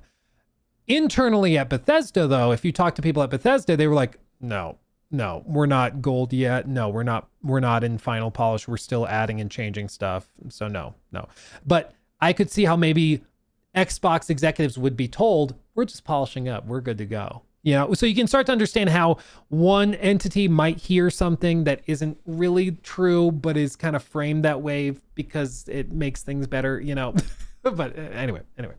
Let's talk about this. New segment. Well, fam, you know me. I love getting into the nitty gritty details. I love looking at the tech behind games. And today there is a video that was shared with me that was recommended by several of you, actually, from Jetro, who does a lot of like Rockstar videos and breakdowns. But what he did in this video, which seems very, very interesting, is he dug into patents and some of the technological papers and stuff that Rockstar has developed over the last decade or so that they intend to use with GTA 6. Because as of right now, we know, broad strokes what the game looks like, what it's probably going to play like. Like, we have some broad ideas. We think it looks really cool, but we don't know a lot of details or specifics on like how will the open world work? How does simulation work? How does the tech behind it function? Well, that's where the patents can tell us the nitty-gritty details, baby. That's where we get into the goodness. So buckle up. We'll look at this. Linked below the video will be. Talking like Yoda all of a sudden. Let's see what we got. Show me, Jetro. Take me away. While watching the GTA 6 trailer, you might have missed some very subtle details, like people's feet kicking up sand as they run, entire interiors being generated in buildings, and for some, a lot of them are just using like parallax stuff, but yes, some do have full interiors, absolutely. Light refracting through Lucia's ear. These are just 3 examples of the 6 new major patented technologies that Rockstar has created for GTA 6, all aimed towards making it the most realistic game that we've ever played. Thousands of unique interiors, the most realistic NPCs we've ever seen in gaming, and major new upgrades to online. So today, let's thoroughly break down the revolutionary technology of GTA 6. Bring it on! Starting with the interior generation patent. For years, there has been this rumor floating around about the possibility for 70% of all buildings in GTA 6 to be enterable, and this new patent makes the theory sound very plausible. In 2017, Rockstar filed a patent for a new technology that allowed them to generate unique in-game interiors by simply typing keywords that fit the description of what they want it to look like. The parameters can range from being a simple on and off, so for example, to control an optional rug appearing or not, to any value, an example being the amount of books on a shelf or the degree of dirtiness on a door. By using various different keywords such as luxury, dirty, worn down, or modern, the developers can fit each interior to a certain aesthetic without having to manually create each one. So basically procedurally generated interiors so that they don't have to go in and like place individual books, individual couches and rugs and stuff, which makes sense, especially if they're going to try to really expand it. Now, to be clear, they are not expecting every building to be enterable, every apartment, every condo. Some people have thought that, and that's just, I don't think realistic or even reasonable. I don't think there would even be anything to do in there. But if they're trying to have like every shack on the beach enterable or something, then this could be a useful tool to do that. Or maybe if they're just looking at it when they're designing the game kind of in broad strokes on the whiteboard, if they're like, guys, I think we're going to have 1,000 buildings. That's a lot to do by hand by our animation or by our art teams. Let's build out a procedural tool to do it. Like, why not? That could save them a lot of time. So it seems very interesting. Very cool. Rockstar used the capability to generate different tints of color on clothing for NPCs in RDR2 to ensure that they didn't all look similar to one another. The patent also details a system that allows the players to edit these features as well, which implies that whether it be in GTA 6's single player or online, we will be able to create and design our own homes, though to what degree is currently unknown. The technology doesn't just work for individual interiors, but can also be utilized towards a bunch of interiors in a localized area. It says as another example, an older rundown neighborhood could be created by populating it with higher proportion of assets tagged old, worn down, rusty, cheap, etc. In gameplay where the player is attempting to improve the city they live in, as the player performs well in the game engine can slowly replace objects tagged as described above with objects tagged new, high-end, hipster, renovated, etc. to indicate that the neighborhood is improving. Okay. An example would be that instead of individually making each building an interior for a run-down, trashy place like Sandy Shores, they could instead give the keywords run down or abandoned to every interior in the area, giving the entire town the exact same feel. Now, this is one that I am personally looking forward to, the NPC AI patent. NPCs in GTA 5, while advanced for the time, are pretty straightforward. They follow a set path, don't interact with the environment at all, and have a hard time dealing with adverse situations, especially while driving. Even in RDR2. Yeah, or people saying generative AI. The patent that was just described, I believe, is from like 2017. He said it. Yeah, 2017. Well before the generative AI boom. So like what we're looking at is something that was patented 9 years ago, pre-launch Red Dead 2. Like that's what we're describing. So yeah, that's not a generative AI. It's a procedural system. Basically they have a library of assets that each have tags in them. And then they have an algorithm that can decorate rooms and stuff based on what tags are allowable. Kind of like if you check boxes, what can the algorithm put in this room? And you're just checking boxes for what can be put in there, what types of objects can be put in there. So it's not generative AI. No, it's not using neural networks or anything like that. It's just a procedural system. NPCs only had the ability to react to situations happening within their close proximity, and their reactions to such situations were very limited. However, Rockstar fixed this issue with... My queen is here. My flame, my muse is here. Hello, my queen. Oh my God. Hello. The epitome of grace. Hello, how are you? My stream keeps like stuttering randomly. It's weird. How are you? How are you? I'm alive. Yes. I'm alive. I'm recovering. Yes, you are. Mm-hmm. I'm glad to hear it. Did you share a story from yesterday? No, I've not. I can do that real quick. I should finish the GTA thing. No, finish the GTA. I think it's more important. I can, well, the story from yesterday is enough to just instantly give you heartburn. I'll share it very briefly, okay? Hold on. So I was trying to be a good husband. I bought Nikki a new car, right? In the new car, there is a brand new redesigned interior that they stressed was all about function, right? This is a good picture of kind of what it looks like. Here. So it's, show me the interior. It's so like this kind of gives you an idea. So it's got this like big centralized cup holder. You pull this thing back, okay, in the center, and it opens up to kind of a big bin. It's a console. It's a console, but you press a button, the cup holders spin around so you can put your drinks in there. Makes sense. Now, cup holders. It's for cup holders. Cup holders hold cups, and cups often hold liquid, right? So what could you possibly fathom is the worst possible spot to cut holes for ventilation for wires and fuses and like junction boxes and stuff? There were freaking drain holes in there, man. There's drain holes. Maybe right underneath the cup holders is a bad idea. My dear sweet queen, my flame, my muse, she grabbed her coffee out of the center console. The lid pops. It spills into this center console. She's like, oh no, let me pull over, go park the car, and I'll grab like the shop vac and I can suck it out, whatever. She parks the car. And what was like 2 inches of coffee and milk or whatever in the center console now is gone. It's gone. It's gone. It's gone. Why is it gone? Because underneath the cup holder, there's like a rubber mat. And underneath the rubber mat are just these holes. There's just holes. Drilled into it. And they go nowhere. Well, they do go somewhere. They go into like what is basically a box full of wires and cables that connect everything. Okay. So like all of this, all the chair controls, everything. Okay.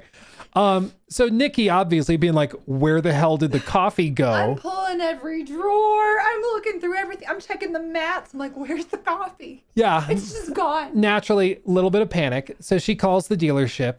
Dealership is like, oh, yeah. No, they had to ask for help. They called. She called in a manager. Yeah, like the receptionist Like, doesn't where know. did her coffee go?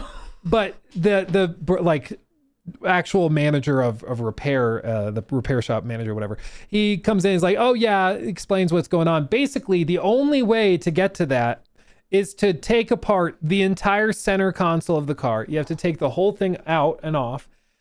And that'll get down in here where the coffee has now collected. And by the way, you should get it to the dealership quickly so that we can do that, because there's wires and it's not only going to be like harder to clean the longer you wait, but also it could fuse and like cause stuff to short. You might notice that your car electrically starts having problems. I'm like, what? So within like a 10-minute span, I'm like, oh, can you give me a quote? Like, how much is this going to set me back? He's like, it's going to take 2.5 hours and it'll cost $400. So I spent my entire day and spent $407 and I didn't even get to drink the coffee. Yeah, so super chats are great today. No, I'm kidding. No, like $400 to clean, like to take this whole thing apart. And they were like, well, I guess you could try to do it yourself. But again, you need like specialized Kia, whatever tools to get the thing apart. And then you take the whole center console apart. To get it off, you have to like remove part of the seat. And then we take it apart. Then you can clean it and put the whole thing back together. And that's going to be $400 because they decided to put ventilation holes for a wire cable box, whatever, under the cup holders. Cup holders. Literally, this happens, and it looks like just a soup in my console. I'm like, that's okay. I can suck that out with the shop vac, no biggie. And Luke comes pulling out of the driveway to me, just going, where do they go? Where do the holes go? But where do they go? Well, and after all this, so we take it, it gets cleaned up, they do it at the shop, it's whatever. And then finally, we're just like, so honest question to the service manager, whatever. Honest question. Can we cover up those holes? Can we just plug the holes? And I told him, I was like, surely you can acknowledge it's the stupidest freaking thing I've ever heard to put ventilation holes under the cup holders, like in a center console. That's insane. He's like, yeah, that, Nobody's purposely pouring their drink in there, but at the same time, of all the places to put ventilation, don't put it under the liquid. Like, what are we doing? I call her and I'm panicking, and she's like, well, did it get on the buttons? Like, what happened? And I'm like, it's gone. In the console. And it was like a bucket, and it's gone. It's like when you water a flower bed and the water just seeps in. It just disappears into the earth. 5 years ago would have just been like, it's gone. Okay, whatever. Problem solved. Problem over. I don't have to clean that up. Every time you turn, you hear the sloshing for the next month. But yeah, it's gone. So anyway, the service manager was like, yeah, it's really important you don't cover up those holes because it has to ventilate. Otherwise, like, it gets swampy in there. It could create mold. And I was like, do you know who I am? Luke the Mold Stevens. Of course I'm okay with that. No, it's just Swamp ass Steven. No, not swamp ass babe. It's a meme from the stream, and now people are gonna try to say Luke swamp ass Stevens, and that's your fault. I come down here. But Keep you young. anyway, yeah, 2027 Kia Telluride, one of the most bafflingly stupid design decisions I've ever heard in my life. It's a great car otherwise. I love it. And now it smells like a caramel latte. It's just one of those things you would never think to ask. Like, of all the things to ask when you're like buying a car, hey, are there ventilation holes to electrical underneath the cup holders? Who's gonna think to ask that? It's only when something like this happens and then it costs you $400 to have them take it apart to clean it that you notice it. It's just, anyway. So that was our day yesterday. Yeah, it's one of the, like, it's one of those like, no, you're fine. Just whack me. It's one of those like sucky accidents. It happens. Worst things can happen. Like I saw one guy, you know, back straight up into a fire hydrant and like destroys the back of his car. Like, that's a sucky one. I saw a video of somebody that was backing out of their driveway and just went like absent-minded. Or out of their garage. They put the car in reverse and just back up, and they just plow straight into the garage door, wreck the back of their pickup and everything. Like, that's a really bad day. This was like, that sucks, but it's not that big of a deal. I just hope they actually cleaned it properly and that we're not going to have like actual like spoiled milk coffee like brewing down there, but we'll see. We'll see. Anyway, that's Nikki's car story. So yep. Anyway, bye. Yeah, anyway. Yeah, for $460 USD, they better, dude, for $400, they better do it properly. That's why, like, I told Nikki, I was like, if you still smell anything in there, we take it back today and we make them take it apart, because I'm not paying $400 twice because they didn't clean it well the first time. Like, if they didn't clean it well enough the first time, they need to take it apart again without charging me and do it right. Because anyway, because I want to pour more coffees down there and wonder where they go. It's probably going to happen again. Like, how dare you? How dare you? I'm just saying. Oh, like, I cried myself to sleep last night. Stuff happens. Yeah. This is my swamp. How dare you? How dare you? Trash will be here at 3:30, by the way. I'll come up to help with that. I'm also selling a stroller at that time. Oh, hell yeah. We'll make sure he doesn't throw away the stroller. No. Our trash was overfilled this week, and so they didn't take it at all. So I have to have a guy come and take trash away. Oops. Anyway. Much love, my queen. Much love. Leave with it's all about how you leave them. It's all about how you leave them. Much love. Okay. If Luke disappears one day, we'll know what. Yeah, dude. Joaquin for a new coffee. Thank you, my friend. I'll get it for her. This is why mechanics hate engineers. Dude, literally. At one point I had a car where I needed to replace the air filter in the cabin, and I had to take like the seat out. I was like a broke college student, so but like the whole car reeked all the time because the previous owner was a smoker. So I had to replace the cabin air filter, but to do it, I had to like take the chair off and the whole front of the dash and everything. It was like a nightmare. It's like, surely there's a smarter way to do this, but anyway.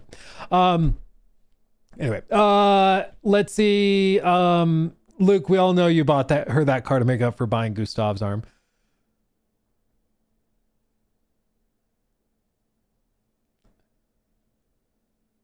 Never heard of it.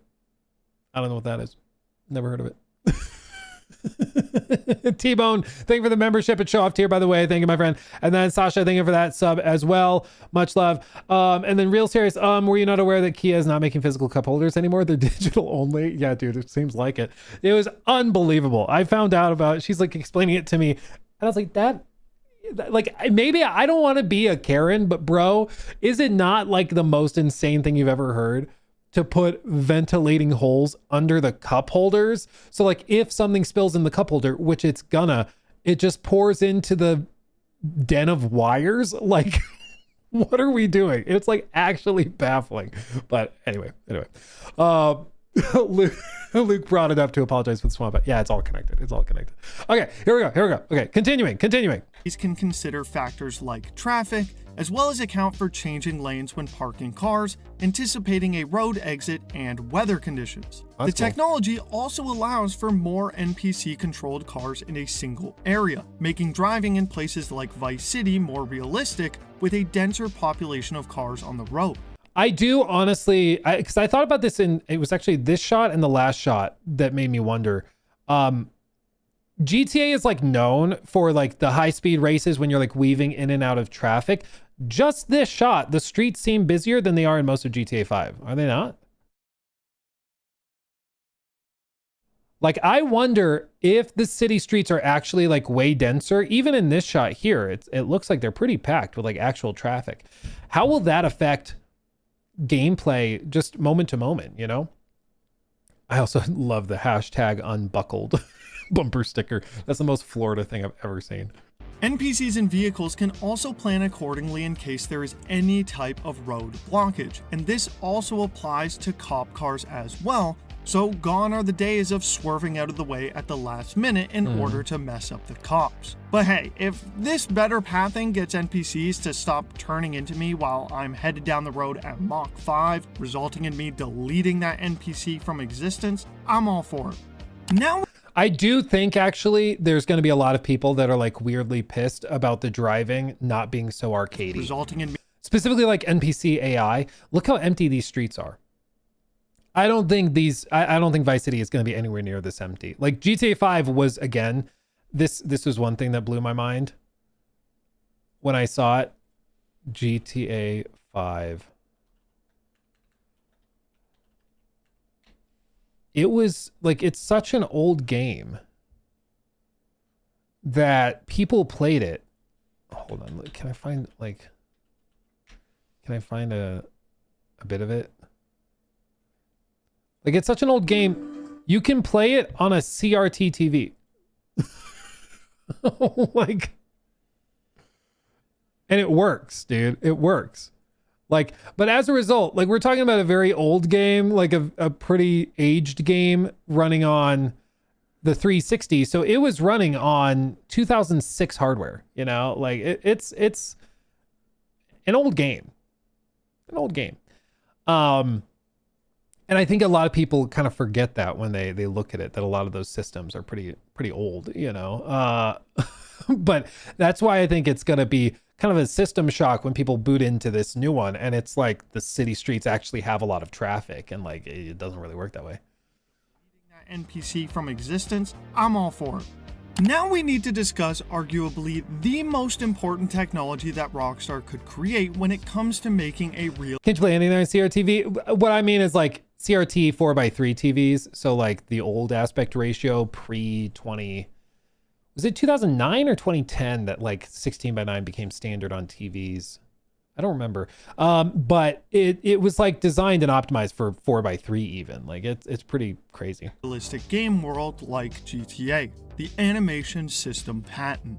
In previous Rockstar games, each of the characters, especially NPCs, only had a select few animations that would trigger for certain conditions. They could walk down the street, climb a flight of stairs, run away from gunfire, basic movement like that. Each of these different animations had to be individually created by Rockstar's animation team, and even worse is each set of animations had their own separate movement tree from one another. But this patent created in 2023 made it so that instead of creating a different animation for each individual situation, the technology will instead use a collection of building blocks within the character model to accurately create diverse animations. Whether the NPC is tired, walking in the rain, or eating something, for example, the building blocks can now easily portray each movement in a very unique way.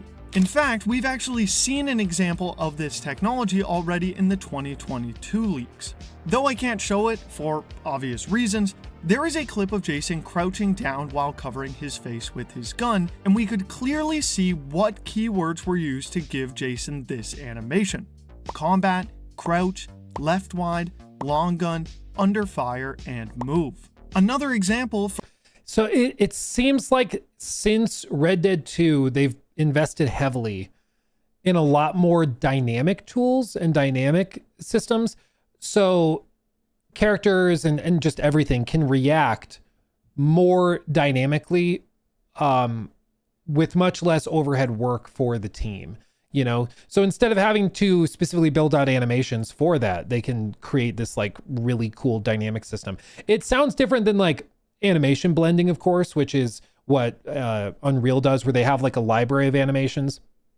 Then they can kind of blend between them smoothly to create smoother movements. That's something Naughty Dog has an animation motion blending system as well.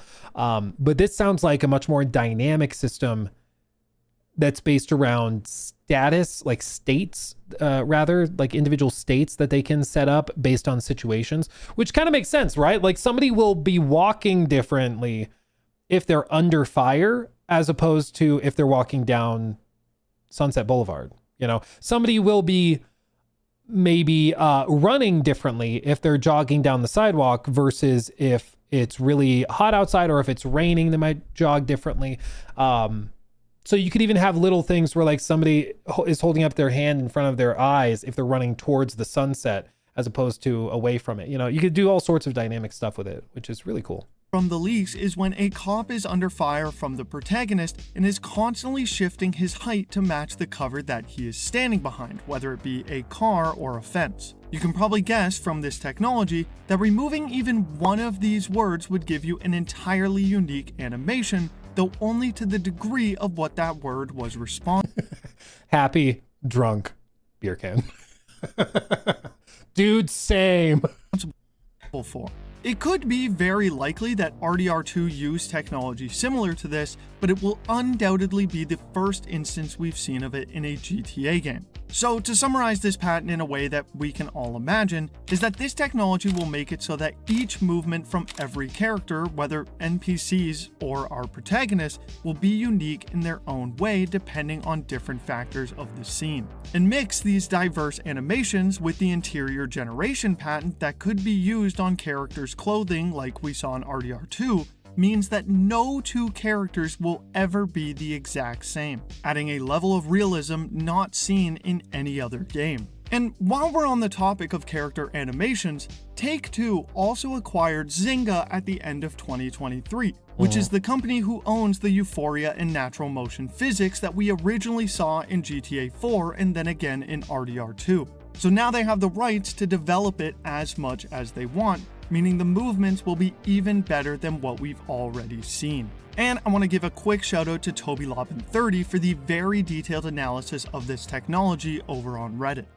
Already from the trailers and screenshots, it's clear the graphics in GTA 6 will be unlike. I mean, it's just, this is one of those things that I love going through this stuff and doing the deep dives on it, because it's one thing to play the game and to just like see it, and like you can have an amazing time with it, obviously.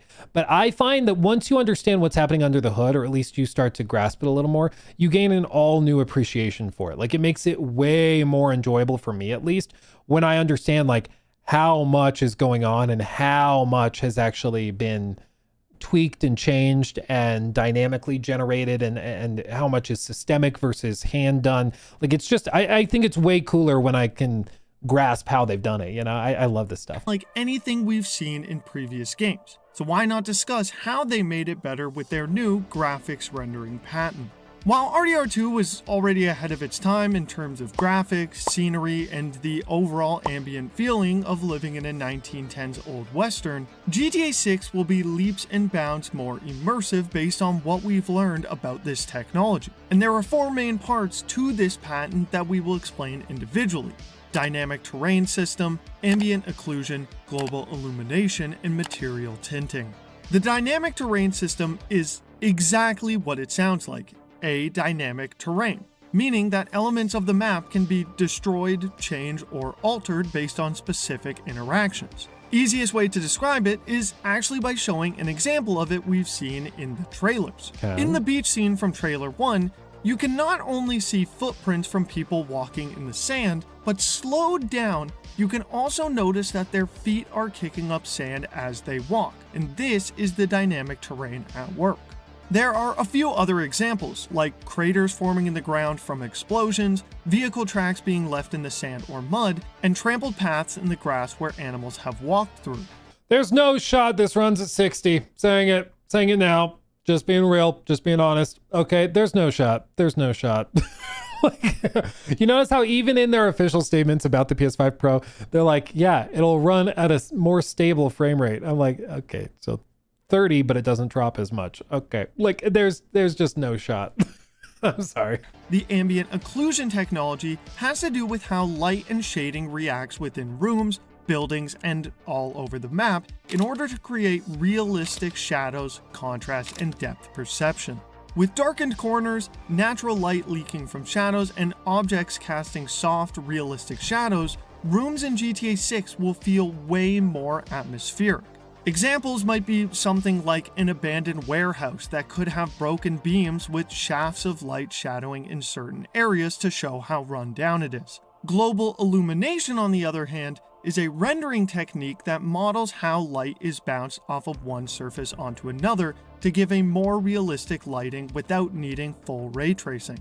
It sounds confusing, but the TLDR is that using what's known as a bounce map, it can create more accurate lighting by simulating realistic light reflection off of surfaces. Now, this isn't to say that ray tracing won't be in the game, since people would be up in arms if I said that, not to mention that we've already seen it in the Lucia prison clip, but this technology can be used over a wide area like a forest while also saving on processing power.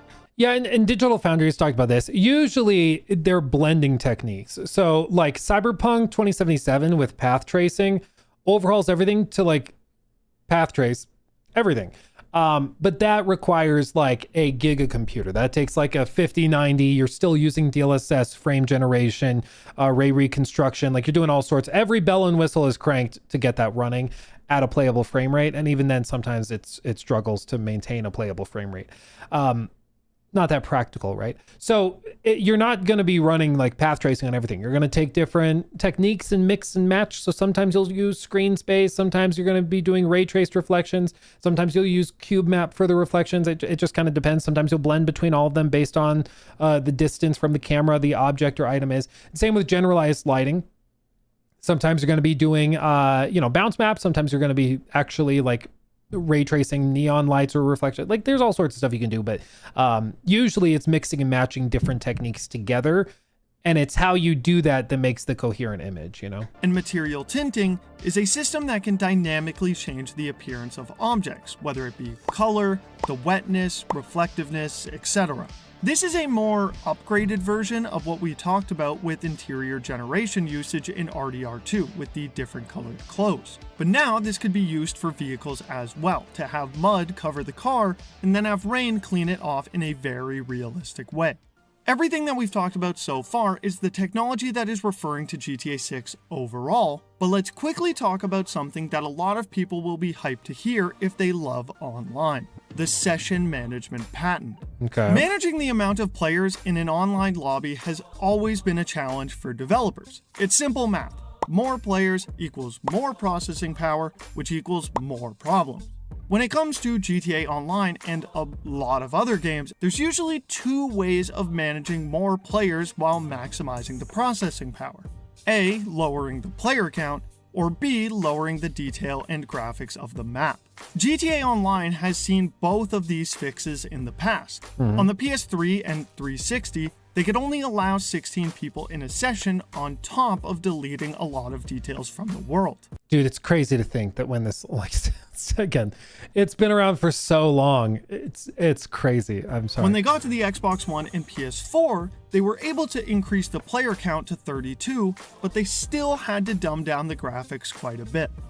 Yeah, this is the thing people forget. To 32, like, but they still single player had to dumb down the graphics quite a bit. Multiplayer. Isn't that crazy? Isn't that crazy? Like, this is why when they market the game, they lead with the story mode, because like in order to get it working, you gotta cut some corners and cut some stuff out. And it makes sense. Lead with your best foot forward. And I mean, man. Or they were able to increase the player count to 32, but they still had to dumb down the graphics quite a bit. Luckily for us, however, a new patent Rockstar filed in 2021 is looking to minimize this problem. Okay. The way Rockstar aims to do this is, instead of having the entire map take up an entire session like we currently have in GTA Online, they will instead cut the map into multiple different sessions with a seamless transition between each. This picture provides a great example. The map is split up into 6 different sessions, and let's say you want to drive from Vice City to Port Gellhorn. You will leave the Vice City session and into the Port Gellhorn session seamlessly, without having to find a new session like you do now in GTA Online. This technology was already used in Red Dead Online, and it works great.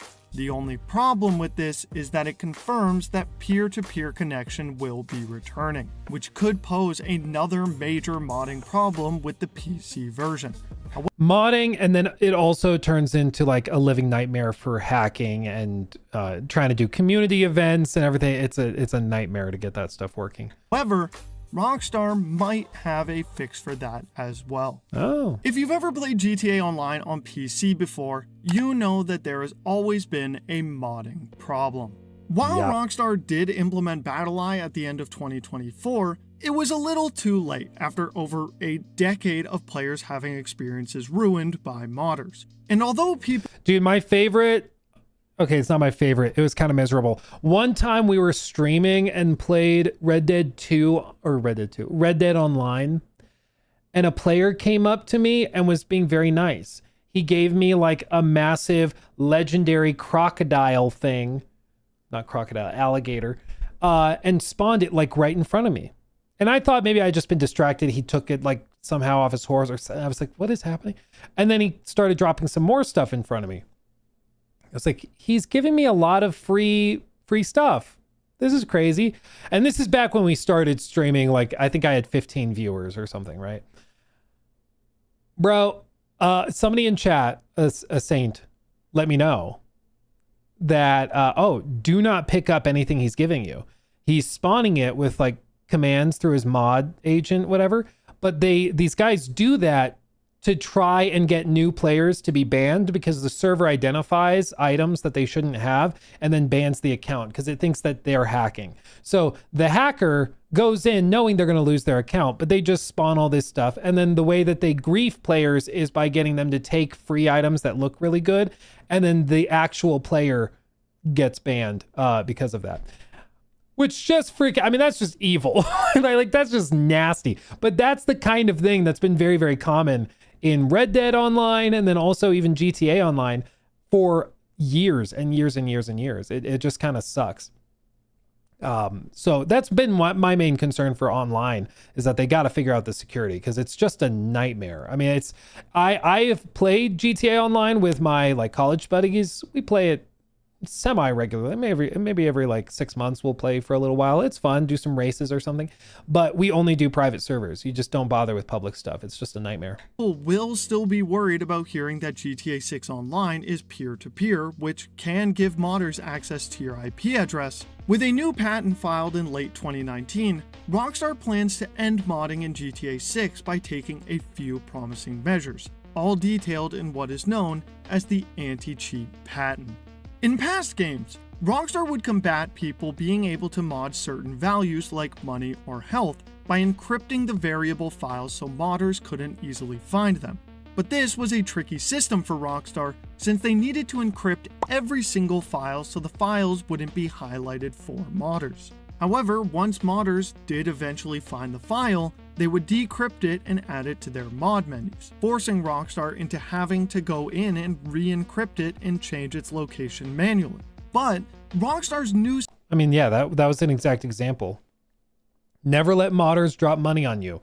Modders would go, drop money on the ground, your character would automatically pick it up, and then you get hit with, you've been suspended from Grand Theft Auto Online until July 22nd, 2020. In addition, your GTA Online characters will be reset. They just drop the money on the character. You automatically pick it up when you're in proximity to it, and boom, you're banned because they see that you got an unrealistic amount of money randomly at just a huge spike, you know? It just sucks. It just sucks. And re-encrypt it and change its location manually. But Rockstar's new system aims to fix this by randomly moving these variable files to a different location at random intervals, making it a lot harder for mod menus to function when the internal code is constantly changing. Not only that, but they also encrypt these files in a special way. Whenever the variable file needs to be changed, like you earning money from a mission for example, the money file would be decrypted, the variable changed to however much you earned, and then encrypted again right after, which all happens automatically. The only problem with this system currently is that the added workload of constantly decrypting, encrypting, and then relocating the file will definitely increase the workload on your system since it's peer-to-peer. Meaning they need to find a way to only add this to very important files as to not overload your system. But nonetheless, any extra security that Rockstar makes to stop the modding problem will ultimately work better for us whenever GTA 6 inevitably comes to PC. I hope they've thought of everything, because there's going to be a lot of effort put into this and a lot of money flowing in. I mean, it's a multi-million dollar business, is hacks and cheat systems for these games. It's a big deal. So yeah, but I do think one of my predictions for GTA Online is that it is going to be far less moddable and customizable than I think people are expecting. Like way less common and way less moddable. Back for like a decade, I mean, it's basically been a bit of a Wild West, honestly. A bit of a Wild West. Rockstar for a long time, I mean, they did not expect it to be as big as it was when they launched GTA Online, and then ended up becoming this behemoth. And so I think they were like kind of caught on the back foot a little bit. But this time around, they're going to be prepared. And I think one of the ways they're going to be prepared is by not allowing people to mess with it like at all. Like I do not think so. Yeah, they bought FiveM. Well, what I mean is the mod, quote unquote modding that's going to happen in GTA Online is going to be theirs. They're going to be the ones that are doing it. They're going to be the ones with the RP servers. I highly doubt they're going to let people just casually mod their own RP servers and do stuff like that. Like, I don't think they're doing that. I think if you want to play that type of game, you got to play it by their rules on their servers. It's all first party, and they're going to lock it down. Which I think is probably, I mean, honestly, it's going to frustrate a lot of people, but I think that's the way to do it. That's why, like, we looked at it the other day, but like, become a millionaire. It's why, like, we saw this clip, where is it? Is this it? Yeah, like Aiden Ross has been talking about this a lot. Aiden Ross speaks on rappers performing at an in-game Rolling Loud on his GTA 6 server. Let's put Rolling Loud on my server. I don't know who or what Rolling Loud is. I feel old. Pay all these rappers appearance fees. So like he's describing creating a GTA Online server where he wants people to be able to attend concerts that they like pay to get into, and the rappers get paid appearance fees. And then he also wants to do he described how he wants people to be able to like work as janitors within GTA. Let's see, GTA 6. He wants people to be able to like quit their day jobs and work in GTA 6. Yeah, here. Yes, guys, listen.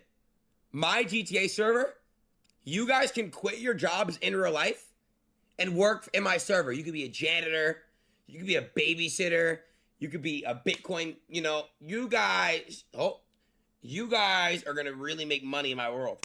Yeah. If you're 12 years old, I bet you believe that. But there are people that actually believe that, like that actually think that that's going to happen. But I don't think so. I don't think so. I think Rockstar is going to have it locked down. Rockstar is going to have their rules for how this works, and that's it. Like there's no screwing around. There's no building in crypto, because some of these guys are still talking about how they want to build in crypto trading and gambling and stuff in the servers, and Rockstar is not going to put up with that. Like they're not messing with that like at all. They've already had to step in and basically ban crypto stuff like that once before. And so I don't think they're going to mess with that. I don't think they're screwing around with that at all, but we'll see. Whoops, my thing crashed. Yeah, that's what I want to be, a janitor, delusional. Well, and it's with all this stuff, you just have to ask one question, which is, where does the money come from? So he's like, yeah, you'll be able to quit your day job and work as a janitor in my GTA 6 server. Okay. Where's the money coming from? Who's paying?